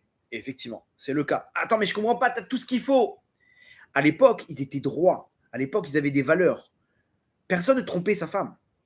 Un mot, c'est un mot. Quand un mec, on parle de nos grands-parents, arrière-grands-parents. C'est des gens qui étaient droits dans leur job. C'est des gens qui étaient droits avec leurs femmes. Des gens, ils n'avaient pas la possibilité de faire semence en vin parce qu'ils n'ont jamais vu une femme mal habillée. Donc, ils n'avaient pas la possibilité de vous. Si tu voulais voir une femme mal habillée, il fallait partir en ville, là-bas, au Moulin Rouge, là-bas à Paris. Tu comprends? Il n'y avait pas de possibilité. Une femme qui n'était pas de Sanois, il y avait une pudeur naturelle. Dans les années 60, 50, vous voyez les plages en France, c'était des femmes habillées de la tête aux pieds. Après, elles ont commencé à maillot une pièce. Aujourd'hui, où est-ce qu'on est arrivé? À l'époque, les femmes, même si elles n'étaient pas, c'est pas squat snoot, elles étaient habillées. Elles étaient habillées de la tête aux pieds. Il y a pas, c'était pas une femme qui c'était pour son mari. Même les goyottes, elles avaient la tête couverte. Aujourd'hui, c'est la tête couverte avec des perruques qui font tomber tous les hommes. Je comprends pas. Mais quel rapport? Donc, Rabotaille, comprenez une chose. Pourquoi on est tous tristes? Parce que regardez ce qu'on a dans nos téléphones, regardez ce qu'on a regardez comment on est habillé, regardez, le mec qui va à la plage, il se rince les yeux. Tous les hommes, ils se sont rincés les yeux. Lui, il fait semence en vin. Lui, il trompe sa femme. Il travaille dans un truc pas caché là-bas, les trucs Hachem, Irachem, là-bas, il a arnaqué les 3 quarts de la France. C'est normal. Qu'est-ce que tu veux? Tu veux espérer quoi? Alors, tu le vois, le mec, c'est un kiffeur avec sa bouteille de vodka là-bas sur Facebook avec ses potes à Cancun. Mais ça veut pas dire qu'il est heureux. Ce mec-là, attends un petit peu. Là, c'est les forces du mal qui lui donnent la simcha. Vous allez voir, on va parler de cette clipa qui s'appelle clipat machalat. La clipat machalat, machol, c'est la joie que donnent les clipotes. Les clipotes, ils donnent une joie pour que tu continues à leur donner des étincelles. Et toi, tu crois que tu es au top, tu as fait le tour du monde avec tes potes, Cancun, Ibiza, Tel Aviv 2024, ouais. Il a fait tout, il a un coureur de jupon, le mec, et il continue à arnaquer. Tu vois, le mec, il a une Porsche. Il kiffe sa vie. Qu'est-ce que tu racontes? Voilà, elle est là, la simcha. Attends un petit peu. Attends dans 10 ans, quand les forces du mal, ils ont pris tout ce qu'ils ont pu prendre, et d'un coup, ces gens-là, on les rencontre. Je sais pas ce qui m'arrive. J'en ai marre, j'ai fait tchouva, et je souffre, et j'ai perdu comme ça, et j'ai fait faillite. Qu'est-ce que tu crois? Faites-moi un pilion nefesh, tu crois qu'un pilion nefesh, tu vas réparer tout ce que tu as fait, tu vas récupérer toutes les étincelles de 10 ans de kiff. C'est pas comme ça, mon sadique. Et les gens, après, ils s'énervent contre toi. Ils te disent, mais tu vois, j'ai fait tchouva, j'ai donné le maaser, j'ai fait. Attends un petit peu, j'ai fait tikkun tchouavim. Tu crois quoi, en un tikkun tchouavim? Fais-le au moins 3 fois maintenant le tikkun tchouavim. Et après, tu vas sentir. Et vraiment, ceux qui le font, ils ressortent une simcha à la fin. C'est quoi? C'est les étincelles qui rentrent à Botaï. Donc ça, c'est les clipotes. Les clipotes, c'est comme ça qu'on peut savoir si on est pris par les clipotes ou pas. Regardez la dépression. C'est-à-dire que tes étincelles, elles sont loin, loin, loin. Et attention, ça ne veut pas dire que tu as une barbe et un chapeau. Hein. Ta barbe et un chapeau, le mec, il massacre sa femme. Là aussi, tu fais tomber tes étincelles. C'est marrant parce que nos sages, ils nous disent qu'il y a 3 éléments pour connaître la vraie personnalité de quelqu'un. On dit, c'est Kiso, Koso, Kaaso. Kiso, c'est sa poche, son portefeuille. Regarde comment il se comporte dans son portefeuille. Koso, c'est son verre quand il boit de l'alcool. Kaaso, comment il s'énerve. Et bien, vous allez voir que ces 3 éléments, c'est là-bas où on peut voir là où si le mec il est relié au clipote. S'il est relié au clipote, regardez comment ça marche. Kiso, sa poche, son portefeuille. Il y a des gens, c'est des barres de fer. Pourquoi? Parce que le corps, c'est un animal qui veut tout le temps prendre. Une BMA, elle veut tout le temps manger, boire, dormir, faire ses besoins. Et une vache, elle veut tout le temps prendre. Il n'y aura pas un moment où elle va faire du bénévolat. Ça n'existe pas. Le don de soi, ça existe que dans la Neshama. Que dans la Neshama. C'est une force spirituelle. La Netina. Vous voulez savoir si le mec il est connecté à son corps ou à sa Neshama? Regarde combien il donne. Combien il est Baal Chesed. Baal Chesed, ça vient de sa Neshama. Donc regarde comment il dépense son argent. Il est tout le temps en train de, oh non, on n'est pas la Croix-Rouge, je comprends pas. Arrête, tu parles comme des goïms, là, comme des pathos. Là. Oui, un jour je me rappelle comme ça, j'étais en France, j'étais devant un marchand de glace et je voulais m'acheter une glace. Je regarde comme ça, j'avais de l'argent, je commence à faire mon compte. Il me manquait 50 centimes. En francs, hein, c'est des francs à l'époque. Et je lui demande, je lui dis, j'ai pas assez et tout. Bon, il me calcule même pas le vendeur. Je regarde à côté de moi une dame. Je lui dis, s'il vous plaît, madame, vous aurez 50 centimes à me donner. J'étais petit, j'avais 8 ans. Je me rappellerai toujours. Elle m'a regardé, elle m'a crié dessus. Elle m'a dit, oh, je suis la Croix-Rouge, moi. Je suis quoi, on est quoi? On est la Croix-Rouge? Ouais, tu vas me demander, après tout le monde va me demander. Ouais, ouais, elle commence à crier comme. Vous savez comment j'ai été choqué? J'ai mis 50 centimes, mais ça va. Et depuis, j'ai tout le temps cette voix-là. Quand des fois, je me dis, attends, on a la Croix-Rouge, là. Cette voix de me dire, mais regarde où ils sont, les pauvres. Ils n'ont pas cette notion de don. On veut tout le temps leur prendre. Il y a des gens à Botaï, ils sont là-bas. Tout ce que tu leur parles, leur cerveau, automatiquement, ils transforment ça en argent. Ils rentrent dans un endroit. Ah, ça coûte cher, hein, ce carrelage-là. Ah, ben ça va, hein, ça dépense. Hein. Ils sont tout le temps en train de voir qu'est-ce qu'ils peuvent gagner. C'est un grand jeu d'échecs, ce monde. Comment ils peuvent gratter les trucs. Ah, mais calme-toi. Pourquoi? C'est-à-dire que tu es loin. Quelqu'un qui est connecté à Hachem, c'est quelqu'un qui donne. Il a peur de rien. Il a plein de bitachon Bachem. Prends ma femme chérie, va t'acheter ce que tu as besoin. Prends la carte bleue. Mais attends, elle va tout. Quoi? Tu crois qu'il va me manquer? Tu crois qu'il va me manquer? Moi, je donne à Hachem, tu crois qu'Hachem, il va me donner? T'es là, tu donnes. Vas-y, ah non, éteignez la lumière, les enfants. Ça va, mais calme-toi. Shabbat, genre, allume. N'aie pas peur, c'est pas sur ton compte. Ça, c'est quelqu'un qui est connecté à la Gdusha. Quelqu'un qui est connecté à la Gdusha, c'est un tsinor de. Il dépense, il n'a pas de problème. On ne parle pas de quelqu'un qui est déséquilibré et qui est complexé parce qu'il n'a rien reçu il a tout le temps été privé dans sa vie et donc il dépense pour compléter un manque psychologique. On ne parle pas de ça. On parle de quelqu'un qui est arrivé à un niveau de bitachon, de emuna, où il dépense parce qu'il a confiance en Hachem. Ça, c'est Kiso.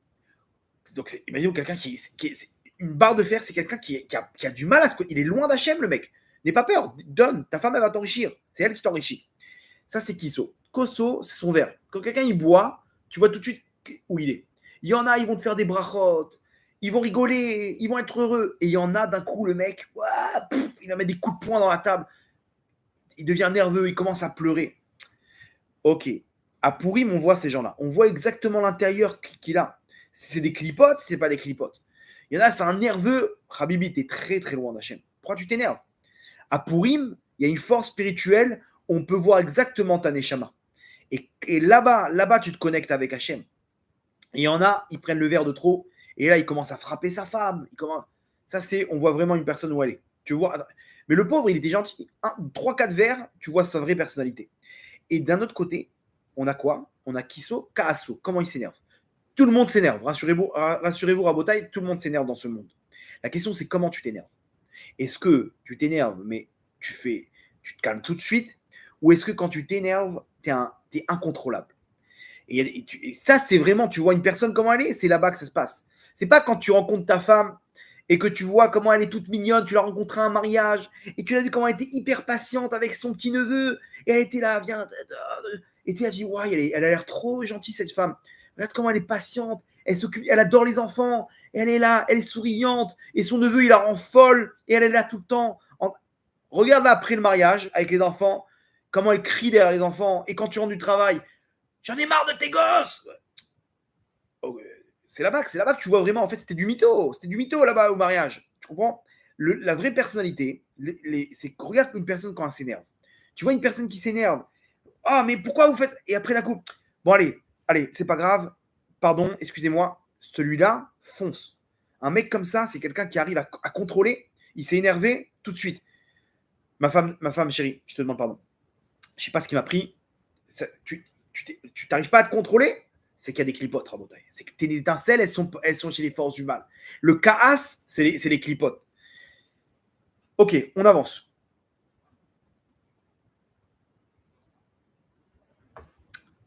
Revenons à nos clowns, Rabotai. Nos clowns, vous vous rappelez de nos clowns? Comment ils ont réussi à atteindre le Olam Haba? Parce que eux, c'est exactement ce qu'ils faisaient. Eux, ils faisaient exploser les murailles. Ils faisaient tomber les clipotes. Comment ils faisaient tomber les clipotes? ils attrapaient une personne qui était pas bien. Pourquoi il est pas bien celui-là? Pourquoi il a plein de problèmes de parnassa et sa femme, elle a jeté de la maison et des problèmes d'argent et Pourquoi? Parce qu'il a des avérotes, le pauvre. Alors comment on fait? Alors il doit faire tchouva, il doit faire des tikkunim pour revenir. Mais d'un autre côté, on a une autre solution. Venez, on le connecte directement à Hachem. Comment on peut le connecter à Hachem? Et eux, ils avaient ce secret-là, ces clowns. Ces clowns, ils avaient le secret de quoi? Ils ont mis la simcha. Ils l'ont rempli. La simcha, comment ils l'ont rempli? Ils l'ont pas rempli qu'avec de la musique. Ils l'ont rempli avec de la musique. La musique, c'est dans un sentiment de plénitude. Mais attention, ils l'ont renforcé en Emouna. Ils sont venus, ils disent, ne t'inquiète pas, mon tzaddik. Akadosh Baruch Hu, il va te délivrer. Est-ce qu'il y a un scénario qu'Akadosh Baruch Hu, il ne peut pas réaliser? Aïe, parlez Machem Davar. Et là, ils le prennent et ils dansent avec lui. Enon Milevado. Et ils chantent et ils dansent et ils sautent. Et le mec, d'un coup, il sent que les étincelles reviennent. Pourquoi? Rappelez-vous ce qu'on a dit au début du cours. Aïm Tzipita Leshua. Est-ce que tu espères en la délivrance? Quand quelqu'un il te donne à espérer en la délivrance, alors qu'est-ce qui se passe? Il te connecte à Hachem et il te donne ce sentiment de plénitude. Oui, j'aurai des meilleurs jours demain. C'est ça ce qu'il leur donnait. Il te donne, il te reconnecte tes étincelles, Rabotaï. Il te reconnecte, tu arrives à te connecter à Hachem. Pourquoi? Parce que grâce à la Emouna, tu te reconnectes à Hachem. Tu sais qu'Hachem, il t'accompagne. Tu sais qu'Hachem, il est là. C'est ça ce qu'ils faisaient. Ils arrivaient à donner la simcha. Comment ils donnaient la simcha? Avec ce sentiment de plénitude, en renforçant les gens dans le fait qu'Akadosh Baruch Hu, il ne va pas les abandonner. Dans la Emouna, dans la bitachon, avec la musique, avec les danses, mais surtout avec la Emouna. Et en lui donnant l'espoir que demain, t'inquiète pas, tu vas réussir, mon tzaddik. Tu vas réussir. Et donc lui, il retrouvait la simcha. Et là, les clipotes, elles tombent. Là, les murailles, elles tombent. Là, quand tu danses, alors que tout va mal dans ta vie, ok, tu n'as pas besoin de ces clowns. Tu n'as pas besoin de ces clowns. Toi-même, tout seul, tu veux voir des délivrances, tout va mal dans ta vie. Pourquoi? À cause des fautes. Et là, c'est les clipotes. Tu es triste? Super. Tu sais ce que tu vas faire maintenant? Tu vas mettre la musique. La musique, ça aide. Ça donne la simcha. D'un coup, on se sent plein avec la musique. Attention. Le problème avec la musique, c'est quand tu éteins la musique, tout redescend. Toi, quand tu vas allumer la musique, qu'est-ce que tu vas faire? Tu vas te remplir des mounages en Hachem, en priant Hachem et en disant que Enon Milevado et qu'Akadosh Baruch Hu va te libérer et que tout vient d'Hachem et qu'Akol est Tova.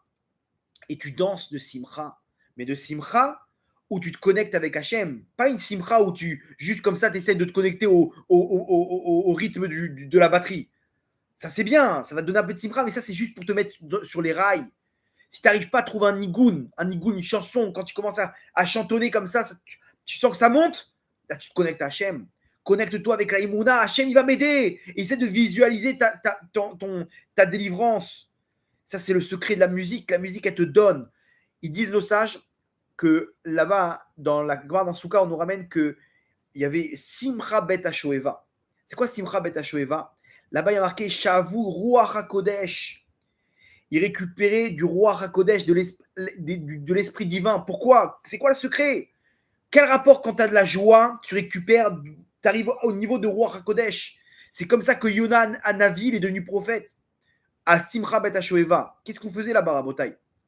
C'est simple. Là-bas, on récupérait nos étincelles, tout simplement. Comment? C'était à Sukkot. À Rosh Hashanah, on a jeté nos fautes. Vous vous rappelez, on s'est mis devant un fleuve, devant un cours d'eau, on jette nos fautes, on jette nos fautes. À Kippour, on s'est fait pardonner nos fautes. À Sukkot, on danse là-bas à Simcha Bet HaShoeva et on se reconnecte à Hachem et d'un coup, on fait tchouva par amour pour Hachem. On se rend compte qu'en fait, je suis tombé là-bas, mais c'était pour le bien. En fait, Akadosh Baruch Hu, il veut que mon bien. Akadosh Baruch Hu, c'est mon papa et Akol et Tova. Même quand je suis tombé, même quand j'ai fauté. Donc, quand on fait tchouva par amour pour Hachem, les fautes, elles se transforment en bonnes actions, en bonnes actions. Ok, elles se transforment en bonnes actions, en mérite. Mais moi, je les ai jetées, mes fautes. Là, tu m'as dit, j'ai jeté des cailloux. Ces cailloux, en fait, c'était des diamants. Comment je les récupère? Là-bas, il y a marqué, on descendait aux aurores, on descendait dans un ruisseau et on récupérait l'eau. On récupérait l'eau qu'on allait mettre sur le misbéar, sur l'autel. Dans cette eau qu'on récupérait, ont récupéré les étincelles, les fautes qu'on a jetées qui se sont transformées en mérite. Et on les récupérait. Tu ne peux les récupérer. C'était une image, mais derrière, tu les as récupérés déjà dans la joie. C'est ça, Simcha Bet HaShoeva. C'est pour ça que là-bas, il ressortait avec le roi HaKodesh, Rabotai. Et c'est ça le secret de la musique. Quand tu écoutes une musique, tu danses, bah, tu ramènes tes étincelles. Tu te reconnectes à Hachem, mais c'est une danse d'Emouna. Maintenant, vous allez comprendre pourquoi c'est pas terrible d'écouter des musiques qui n'ont aucune source de Gdusha. Parce que la musique, elle te donne un sentiment de plénitude. Le problème, c'est que quand c'est un rappeur, j'essaie de trouver des noms de rappeurs et Baruch Hashem, j'ai plus de noms dans ma tête. Mais quand c'est un rappeur là-bas, où lui, sa musique, c'est une musique de grosses voitures et de bagues en or et de machin avec des femmes. Le mec, il est là comme ça. Et toi, t'écoutes cette musique, tu te sens plein. T'es dans ta voiture à fond comme ça, tu commences à. Le problème, c'est quoi? C'est que cette plénitude, d'où elle vient? Elle vient des clipotes. Elle vient d'une source qui est que ce mec-là, il voulait attraper des femmes avec sa musique. Il voulait faire de l'oseille. Donc toi, tu écoutes ce sentiment de plénitude, ce qu'on appelle la simcha des clipotes, machalat, cette clipa de machalat, qui te donne une joie en boîte de nuit. Le mec, il se sent bien, il est là avec sa vodka Red Bull. Qu'est-ce qu'il faut faire? Quand tu écoutes ces musiques-là, généralement, elles te donnent un sentiment de vouloir conquérir le monde. Le problème, c'est que tu restes au même niveau que tu es. Tu écoutes une musique, elle te met bien, tu te sens bien et tout. À la fin, tu t'éteins la musique. Quelques minutes plus tard, tu te retrouves lâché par la clipa. Toi, cette clipa, elle te donne un sentiment. Ça y est, tous mes problèmes ils vont s'arranger. Tu te vois déjà riche, plein de projets dans les journaux, à la télé. Tu te sens bien. Et d'un coup, tu éteins la musique. Et là, par contre, il y a des musiques où là-bas, ces musiques-là donnent une plénitude. C'est des musiques de Gdusha. Rabbi Nachman, il dit que si on entend des musiques de gens qui sont Yerei Shamaim, on peut arriver à la vraie joie. On peut arriver à faire tomber les clipotes. Et d'ailleurs, nous disent nos sages là-bas dans le Gemara, dans Souka, que à Simcha Bet HaShoeva, il utilise le Khalil. Le Khalil, c'est une genre de flûte. Pourquoi on appelle ça le Khalil? Parce que Ouayaose mi'avir Khalal. Il faisait de l'air, il le rendait vide. Vide de quoi, nous dit le Ben Ishraï? Des clipotes. Avec ta flûte, quand tu fais un vrai son de joie, ok? D'ailleurs, c'est ça là-bas, quand vous allez à Méron, tout le temps il y a une flûte comme ça, qui joue les nigunim de Améron, Aouman, etc. Pourquoi? Parce que c'est un Khalil en hébreu. Khalil, ça vient de la chaîne Khalal. Les clipotes qui t'empêchent de te rapprocher d'Hachem, elles sont tombées. Tout est vide, c'est Khalal, c'est vide. Et pourquoi c'est vide? Ok, il y a un autre terme halal là-bas qui utilise les autres, c'est aussi vide. Mais bref, ça te fait vide parce que tout de suite, tu arrives à te connecter à Hachem. La simra, elle te connecte à Hachem. Pourquoi? Parce que tu as vidé les clipotes. Vous comprenez l'histoire? Et donc ça, c'est la clipat machalat qui te fait croire que tu te connectes à Hachem. Machalat, ça vient de machol. Machol, c'est une danse. C'est quand on tourne, c'est une danse. C'est pour ça, vous allez comprendre pourquoi le rabbi, il a pris l'hymne national française. L'hymne, c'est singulier ou féminin? Bon, bref, l'hymne national des Français. Et qu'est-ce qu'il a fait? Il a mis des paroles de les Chaya Olamim. Ok, les Chabad, ils connaissent très bien. Et ils utilisent la musique de l'hymne national, mais les paroles, c'est des paroles de Kadosh. C'est un nigun d'Ekdusha. C'est un nigun, c'est des paroles qui sont Gdoshim. On parle d'Akadosh Baruch Hu. Pourquoi il a fait ça, le rabbi? Et là, je vais vous donner un secret. Des fois, il faut prendre la klipa et l'amener dans la Gdusha et la klipa, elle tombe. Comment on fait? En fait, il y a Rashi, il fait ça. Rashi, dans la Gemara, d'un coup, il nous traduit, il nous donne une interprétation d'un mot, il nous le traduit en français médiéval. Et il nous dit Belaz, Belashon Avodazara. Comme ça, on dit. Et il nous ramène là-bas un mot en français médiéval, très dur à déchiffrer. Mais Rachid, pourquoi tu fais ça? On s'en fiche. Tu nous ramènes la traduction littérale que ça ne nous intéresse même plus. Et en fait, le Ben Ishraï, il explique. Je crois que c'est le Ben Ishraï. Il explique que, qu'est-ce qu'il fait Rachid? Il sait que quand on étudie la Torah, il y a une gdusha énorme. Maintenant, Rachid, il ramène un mot en Lashon Avoda Zara, qui est le nom d'une klipa. C'est pas pour rien. Et toi, quand tu es en train d'étudier, tu ramènes ce nom de clipa, et boum, tu le fais péter, tu le fais sauter. Vous comprenez?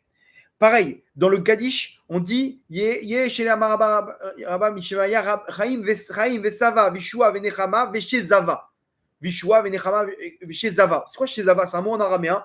Maintenant, tu vas dire Chaim Vesava, Vishua. C'est des mots en hébreu, en Lachon HaKodesh. L'hébreu, c'est la langue de la Gdusha. L'araméen, c'est la langue des clipotes. Pourquoi là-bas, dans les 10 mots, tu me ramènes une Veshezava? Shezava, c'est un mot en araméen. Pourquoi? Parce que dans le Kaddish, où tu ramènes les louanges d'Hachem en hébreu, là-bas, tu ramènes une klipa qui est Veshezava, boum, tu fais sauter la klipa. Pareil, dans la Kétoret, là-bas, il y a le Chelbena, c'était un encens qui avait une mauvaise odeur. Pourquoi tu le ramènes dans les 10? Il y a 10 qui sentaient bon et un qui sent pas bon. Pourquoi ça reprend la klipa. La klipa, il faut la ramener dans les 10 sphirotes célestes et là-bas, elle saute. Ok? Le rabbi, qu'est-ce qu'il faisait? Il prenait la klipa de la France, qui est représenté par l'hymne national, qui est ce sentiment de plénitude, d'appartenance à la France, l'hymne national. Allons, enfants de la... Ok, là-bas, même ceux qui sont pas français de souche, ils arrivent là-bas à l'hymne national, ok, avant le match de foot, tu les vois, ils sont sérieux. Ils sentent une appartenance. Tu te sens... Qu'est-ce qu'il a fait, le rabbi? Il a pris cette clipa qui représente la France, appartenance à la France, et il a mis un chant de Gdusha pour faire sauter la clipa. Sans le rabbi Rabotai, aujourd'hui les Français, peut-être 90%, ils auraient été assimilés. Le rabbi, il a fait un travail spirituel incroyable. Et c'est pour ça qu'il y en a plein qui sont devenus Chabad. Pourquoi? Parce que c'est le rabbi qui les a sortis des clipotes, qui a sorti leurs étincelles des clipotes. Donc eux, quand ils sont arrivés sur Terre, ils ont sorti un amour pour le rabbi. C'est pas pour rien. C'est que c'est le rabbi qui les a libérés. Comment il a fait? Parce que le rabbi, quand il y avait des événements, il chantait l'hymne. Il arrive en France, il a fait ce qu'il faut, il a placé des pions là-bas sur les chéquiers spirituels. On avance, Rabotai. Je vous ai ramené beaucoup de trucs là, j'espère que vous allez vous en sortir avec tout ça.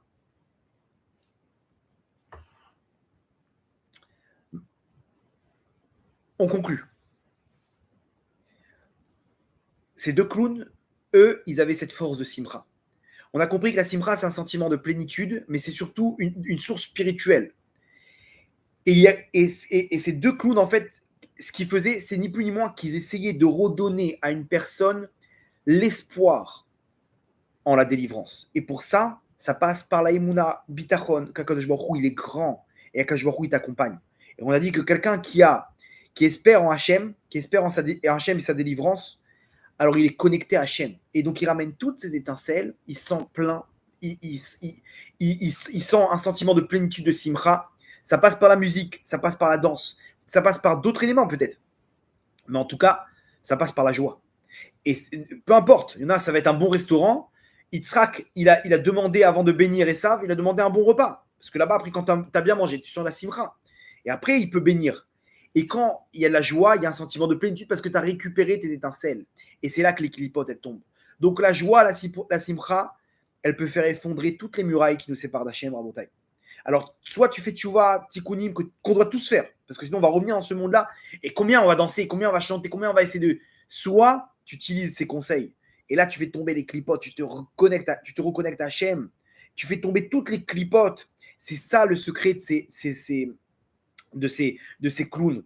C'est le secret de ce clown. Alors attention, entre parenthèses, le Harizal dit que tu arrives à Harir. Harir, c'est un niveau où il n'y a pas de mal là-haut. Le mal, il se matérialise à cause de nos fautes. Mais en davara yored min hashamayim. Le mauvais, il ne descend pas de ce monde-là. Il se matérialise à cause de nous. Alors attention, il y a des cons dans les mondes d'en haut. Le Harizal, un jour, il ramène l'histoire d'un de sa communauté qui est venu le voir et il dit « Ah, j'en ai marre, j'ai 38 ans, je ne suis toujours pas marié. J'ai tout fait, qu'est-ce que je dois faire ?» Le Harizal lui a écrit sur un papier, il dit « Voilà, ta femme, elle est en Égypte, ok, prends ce nom, elle s'appelle comme ça et comme ça, va et retrouve-la. » Il part en Égypte, à Alexandrie, là où il a ordonné son rave, le Harizal, et il se dit, qu'est-ce que je peux faire pour retrouver ma femme? Il va dans une communauté et il voit une femme, il tombe amoureux d'elle. Il demande là-bas, c'est qui cette femme? Ah, c'est telle famille.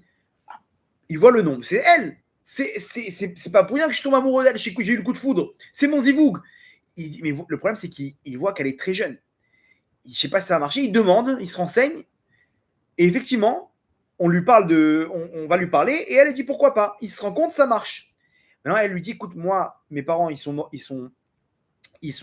suis orpheline, et j'ai pas de parents. Donc mes parents, ils vont pas s'interposer. Par contre, c'est mon oncle. Mon oncle, il a gardé toute la fortune de mes parents.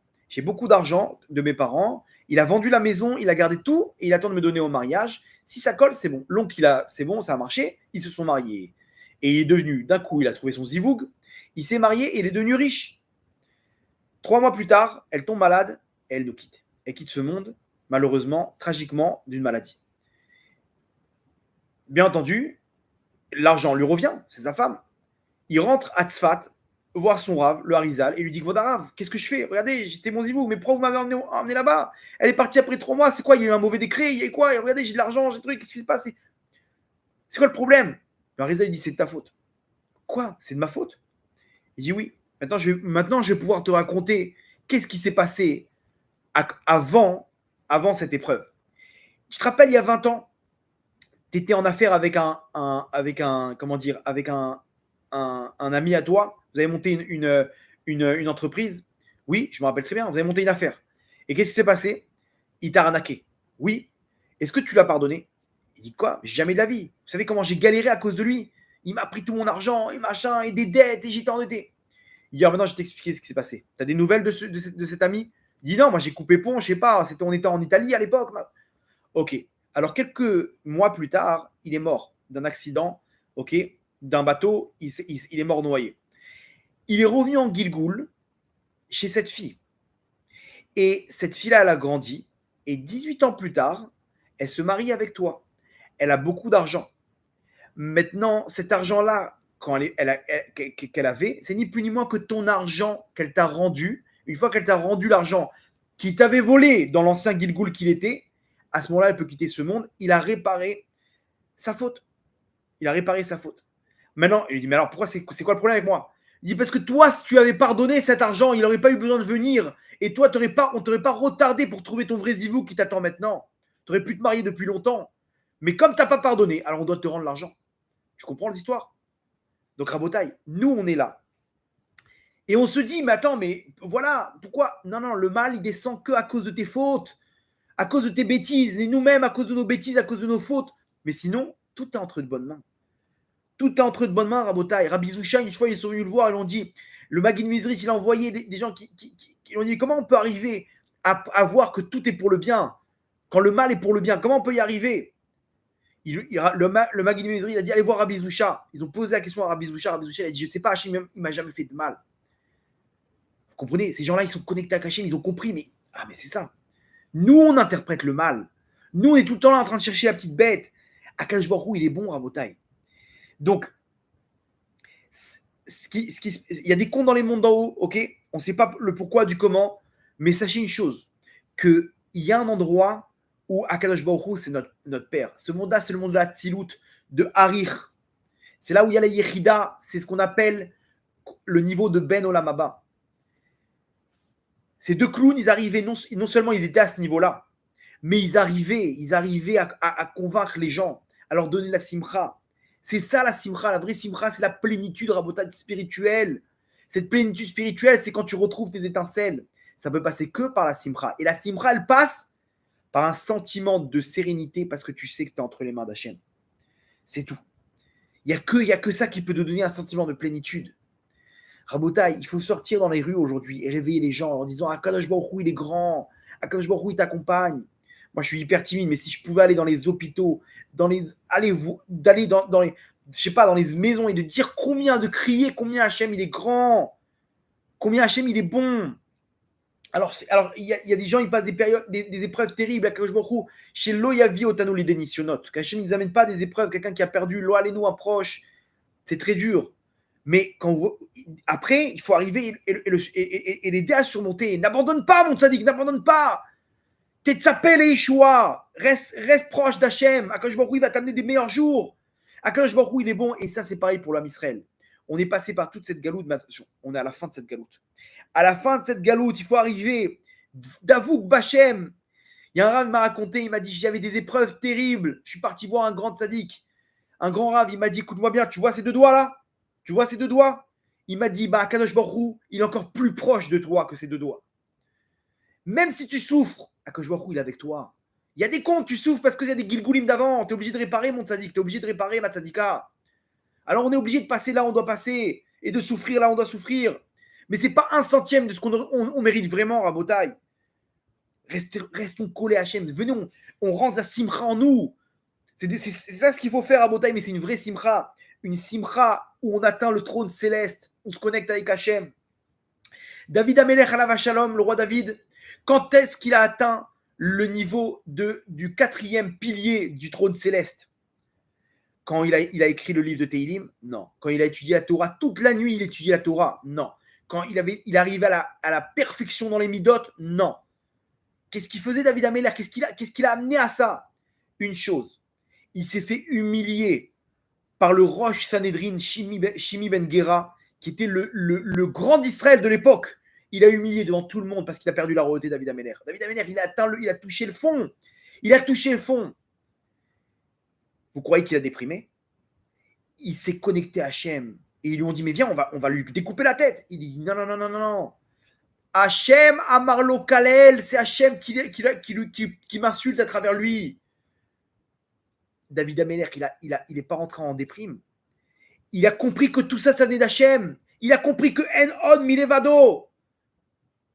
Et il dit, Hachem, peut-être que demain, tu vas me redonner mon trône. Tu vas me redonner ma place. Là, j'ai touché le fond. Mais Animetsape Lecha, Hachem. Animetsape Le Yeshuatra, Hachem. Ça ne sert à rien de me battre avec le bâton. Ce bâton-là, il me fait descendre au fin fond, à 20 milieux sous les mers. Mais j'ai confiance que demain, il y aura des jours meilleurs. À partir du moment où il a été Metsapé les Yeshua, il a espéré en la délivrance. Pourquoi? Parce qu'il aime Hachem, il sait très bien qu'Hachem ne lui veut pas de mal. À ce moment-là, il est devenu le quatrième pilier du trône céleste. Il a atteint le plus haut niveau spirituel, David Amelech. Avec Abraham, Yitzhak, Yaakov, lui-même, il a atteint le quatrième niveau. Rabotai, de Galout à Géoula, entre l'exil et la délivrance finale, remarquez bien, Galout, Géoula, il y a deux lettres communes.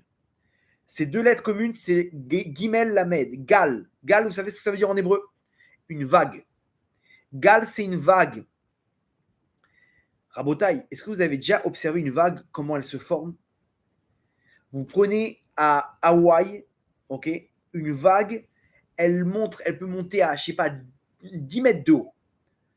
Alors, avant de se former, qu'est-ce qui se passe? L'eau, elle atteint presque le sable.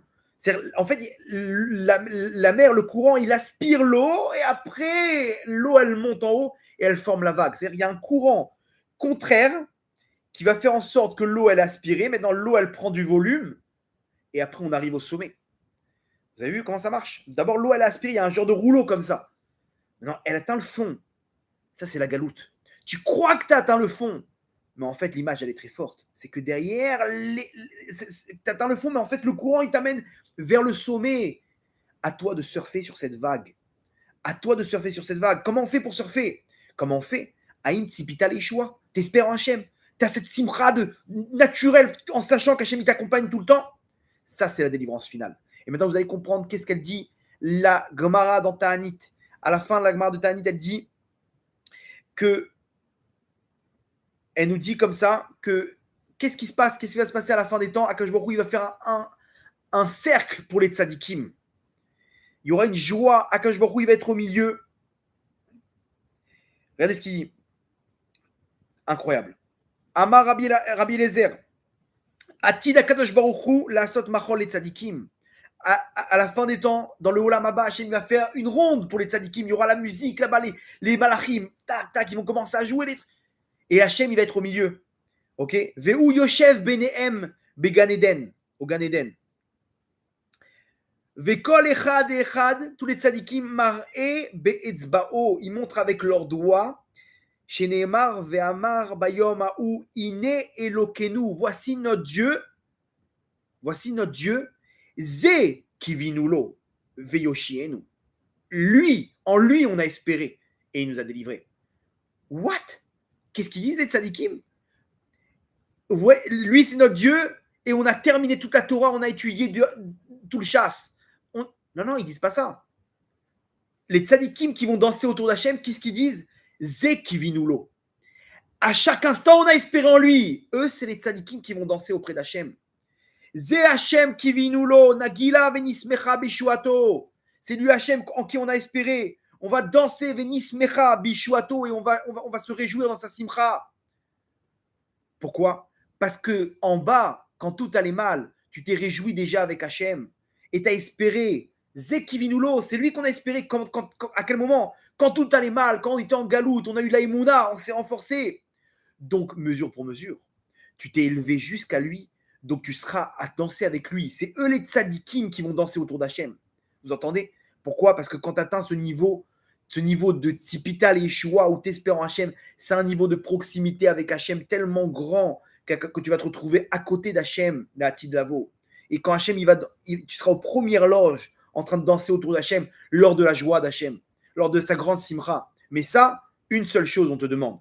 Zekivinulo, tu as espéré en lui. À aucun moment, tu as enlevé ta tête quand je vois il t'a abandonné, il aurait pu t'abandonner. Hachem, il est là et il t'accompagne. Et c'est ça ce qu'on doit, c'est de ça qu'on doit se remplir à Botaï pour pouvoir se réjouir. C'est ça notre joie. C'est comme ça qu'on doit danser et chanter avec Hachem. Ça, c'est le secret de la joie. C'est ce qui se passe. On récupère nos étincelles. Ça, c'est les vrais tzadikim de cette génération. Ceux dans les épreuves qui arrivent à garder la Emouna et le Bitachon, eux, à la fin des temps, c'est eux qui vont dire Aïn Tipital Yeshua, oui, Zekivinulo. En lui, j'ai espéré Hachem. Ok, VIP. Toi, tu peux te retrouver aux premières loges. Tu es avec Hachem. Quoi, j'ai pas de jugement là sur les avérotes? Non, non, non, pas besoin, pas besoin. Tu peux passer. Pas besoin. Vous voulez pas avoir ma carte? Non, non, tu peux rentrer. Vous comprenez? Comment? Qu'est-ce qu'ils vont dire? Zekivinulo, Veyoshienu. Et il nous a libérés. On a espéré en lui, il nous a libérés. Donc, Rabotai, ne désespérez jamais. Aïn Sipit, si je vous pose la question, est-ce que vous espérez en la délivrance d'Hachem? Toujours. On perd pas le nord, Rabotai. On perd pas le nord. On ne sait pas ce qu'Hachem il a prévu pour la suite. Mais nous, en tout cas, on sera avec Hachem. Dans nos épreuves, on ne demande pas d'épreuves. Lo alenu, lo ala Israël. Mais on a tous des épreuves, malheureusement. L'autre, la parnassa, le zivoug. N'ayez crainte, Rabotai. Venez, on se ressaisit. On fait tchouva, on fait tout ça, on fait les mitzvot. Mais surtout une chose, on reste collé à Hachem, proche d'Hachem. On va finir avec une histoire. J'ai raconté cette histoire déjà à ceux qui suivent un peu dans le Chorot Alevavot et le Tomer Devora. Sur les groupes WhatsApp, on diffuse des audios toutes les semaines. Une fois, le Harizal, on parlait de lui. Le Harizal, il a dit à ses élèves, vous voulez voir Hachem? Ils ont dit, bien sûr. Comment on fait pour voir Hachem? Ils ont dit, alors suivez-moi. Le Harizal les a ramenés dans une forêt, il leur a dit, choisissez un arbre dans la forêt. Ils sont concentrés, ils ont dit, cet arbre. Ok, venez. Ils sont rapprochés de l'arbre, il dit, la première feuille qui s'envole, vous la suivez, et une fois qu'elle tombe là où elle tombe, vous allez suivre une instruction. D'accord. Ils attendent. Au bout de 5 minutes, une feuille qui s'envole. Et tous les élèves du Harizal, ils commencent à courir. Au bout de 50 mètres, la feuille, elle atterrit sur un rocher. Là-bas, le Harizal dit, attention. Levez-la tout doucement, cette feuille, mais vraiment tout doucement. Et en dessous de la feuille, vous allez voir Hachem. Ils se sont rapprochés, tous autour de la feuille. Il y en a un qui prend délicatement la feuille et qui la lève. Et vous savez ce qu'il voit en dessous de la feuille? Il voit une petite fourmi qui essaye de boire une petite goutte d'eau qui était dans les fentes là-bas de la feuille, qui commençait à couler dans la bouche de la fourmi. Et lui, il lève la feuille, comme un bébé qui essaie de boire son biberon. Le Harizal, il dit, vous savez c'est quoi l'histoire de cette fourmi? Cette fourmi, elle est en train de souffrir pour entrer dans sa fourmilière, et elle avait chaud, elle avait soif. Et elle a levé les yeux vers le ciel. Elle a poussé un petit soupir de aïe, aïe, j'aimerais bien avoir un peu d'eau, un peu d'ombre. Et Hachem, il a entendu cette plainte. Et Hachem, il a été chercher une feuille avec une goutte d'eau jusqu'à elle. Et il a recouvert, il a dit, tiens, voilà ma petite fourmi. Un petit peu d'ombre et un petit peu de quoi boire pour que tu puisses continuer ton chemin. Ça, c'est l'histoire de cette fourmi pour te dire combien Hachem, il est présent dans ce monde. Vous voulez le voir, Hachem, il est là. Maintenant, attention. Ça, c'est pour une fourmi. À plus forte raison pour le serviteur d'Hachem qu'Akadosh Baruch Hu, il nous accompagne. Mais le problème, c'est quoi? C'est qu'on ne va pas voir ça. Hachem, il va te laisser ton libre arbitre. Il ne va pas te montrer combien il t'accompagne Pourquoi? Pour que tu puisses espérer en lui, pour que tu puisses créer l'amour que tu as pour lui dans l'obscurité, pour que tu puisses créer cette émouna, cette foi en lui, envers et contre tout. Ça, c'est que quand on est à la lumière, qu'on peut voir dans l'obscurité, qu'on peut voir ta lumière à toi. Donc, quand tout va bien, tu vois le mec qui fait Shabbat, d'un coup, il devient millionnaire. L'autre, il allume une clope Shabbat, poum, il tombe par terre, il s'éclate le crâne. Alors, comme ça, tu vas aimer Hachem. Tu vas le servir comme un robot. Hachem, il veut pas ça. Hachem, il veut te voir dans l'obscurité, combien tu te bats pour lui. Il veut te voir là-bas dans l'obscurité. Et à la fin, il t'amène ta délivrance. Aïm Tzipita Yeshua, c'est ce qu'on a besoin maintenant. Donc, c'est au-dessus de la Torah.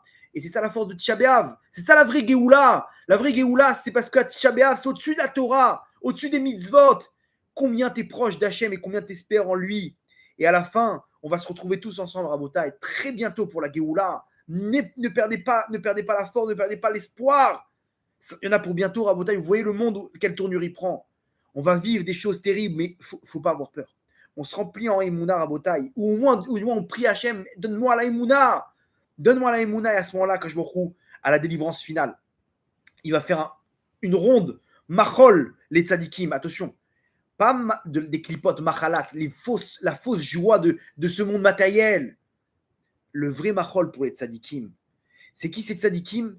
Ceux qui vont montrer avec le doigt et vont dire voilà, c'est lui, je le reconnais. Toute ma vie, je l'ai cherché. Ze kivinulo, ine elokenu, ze kivinulo, viyoshienu, c'est lui qui m'a sauvé. C'est toi, Borolam, c'est toi, Hachem, c'est toi, papa.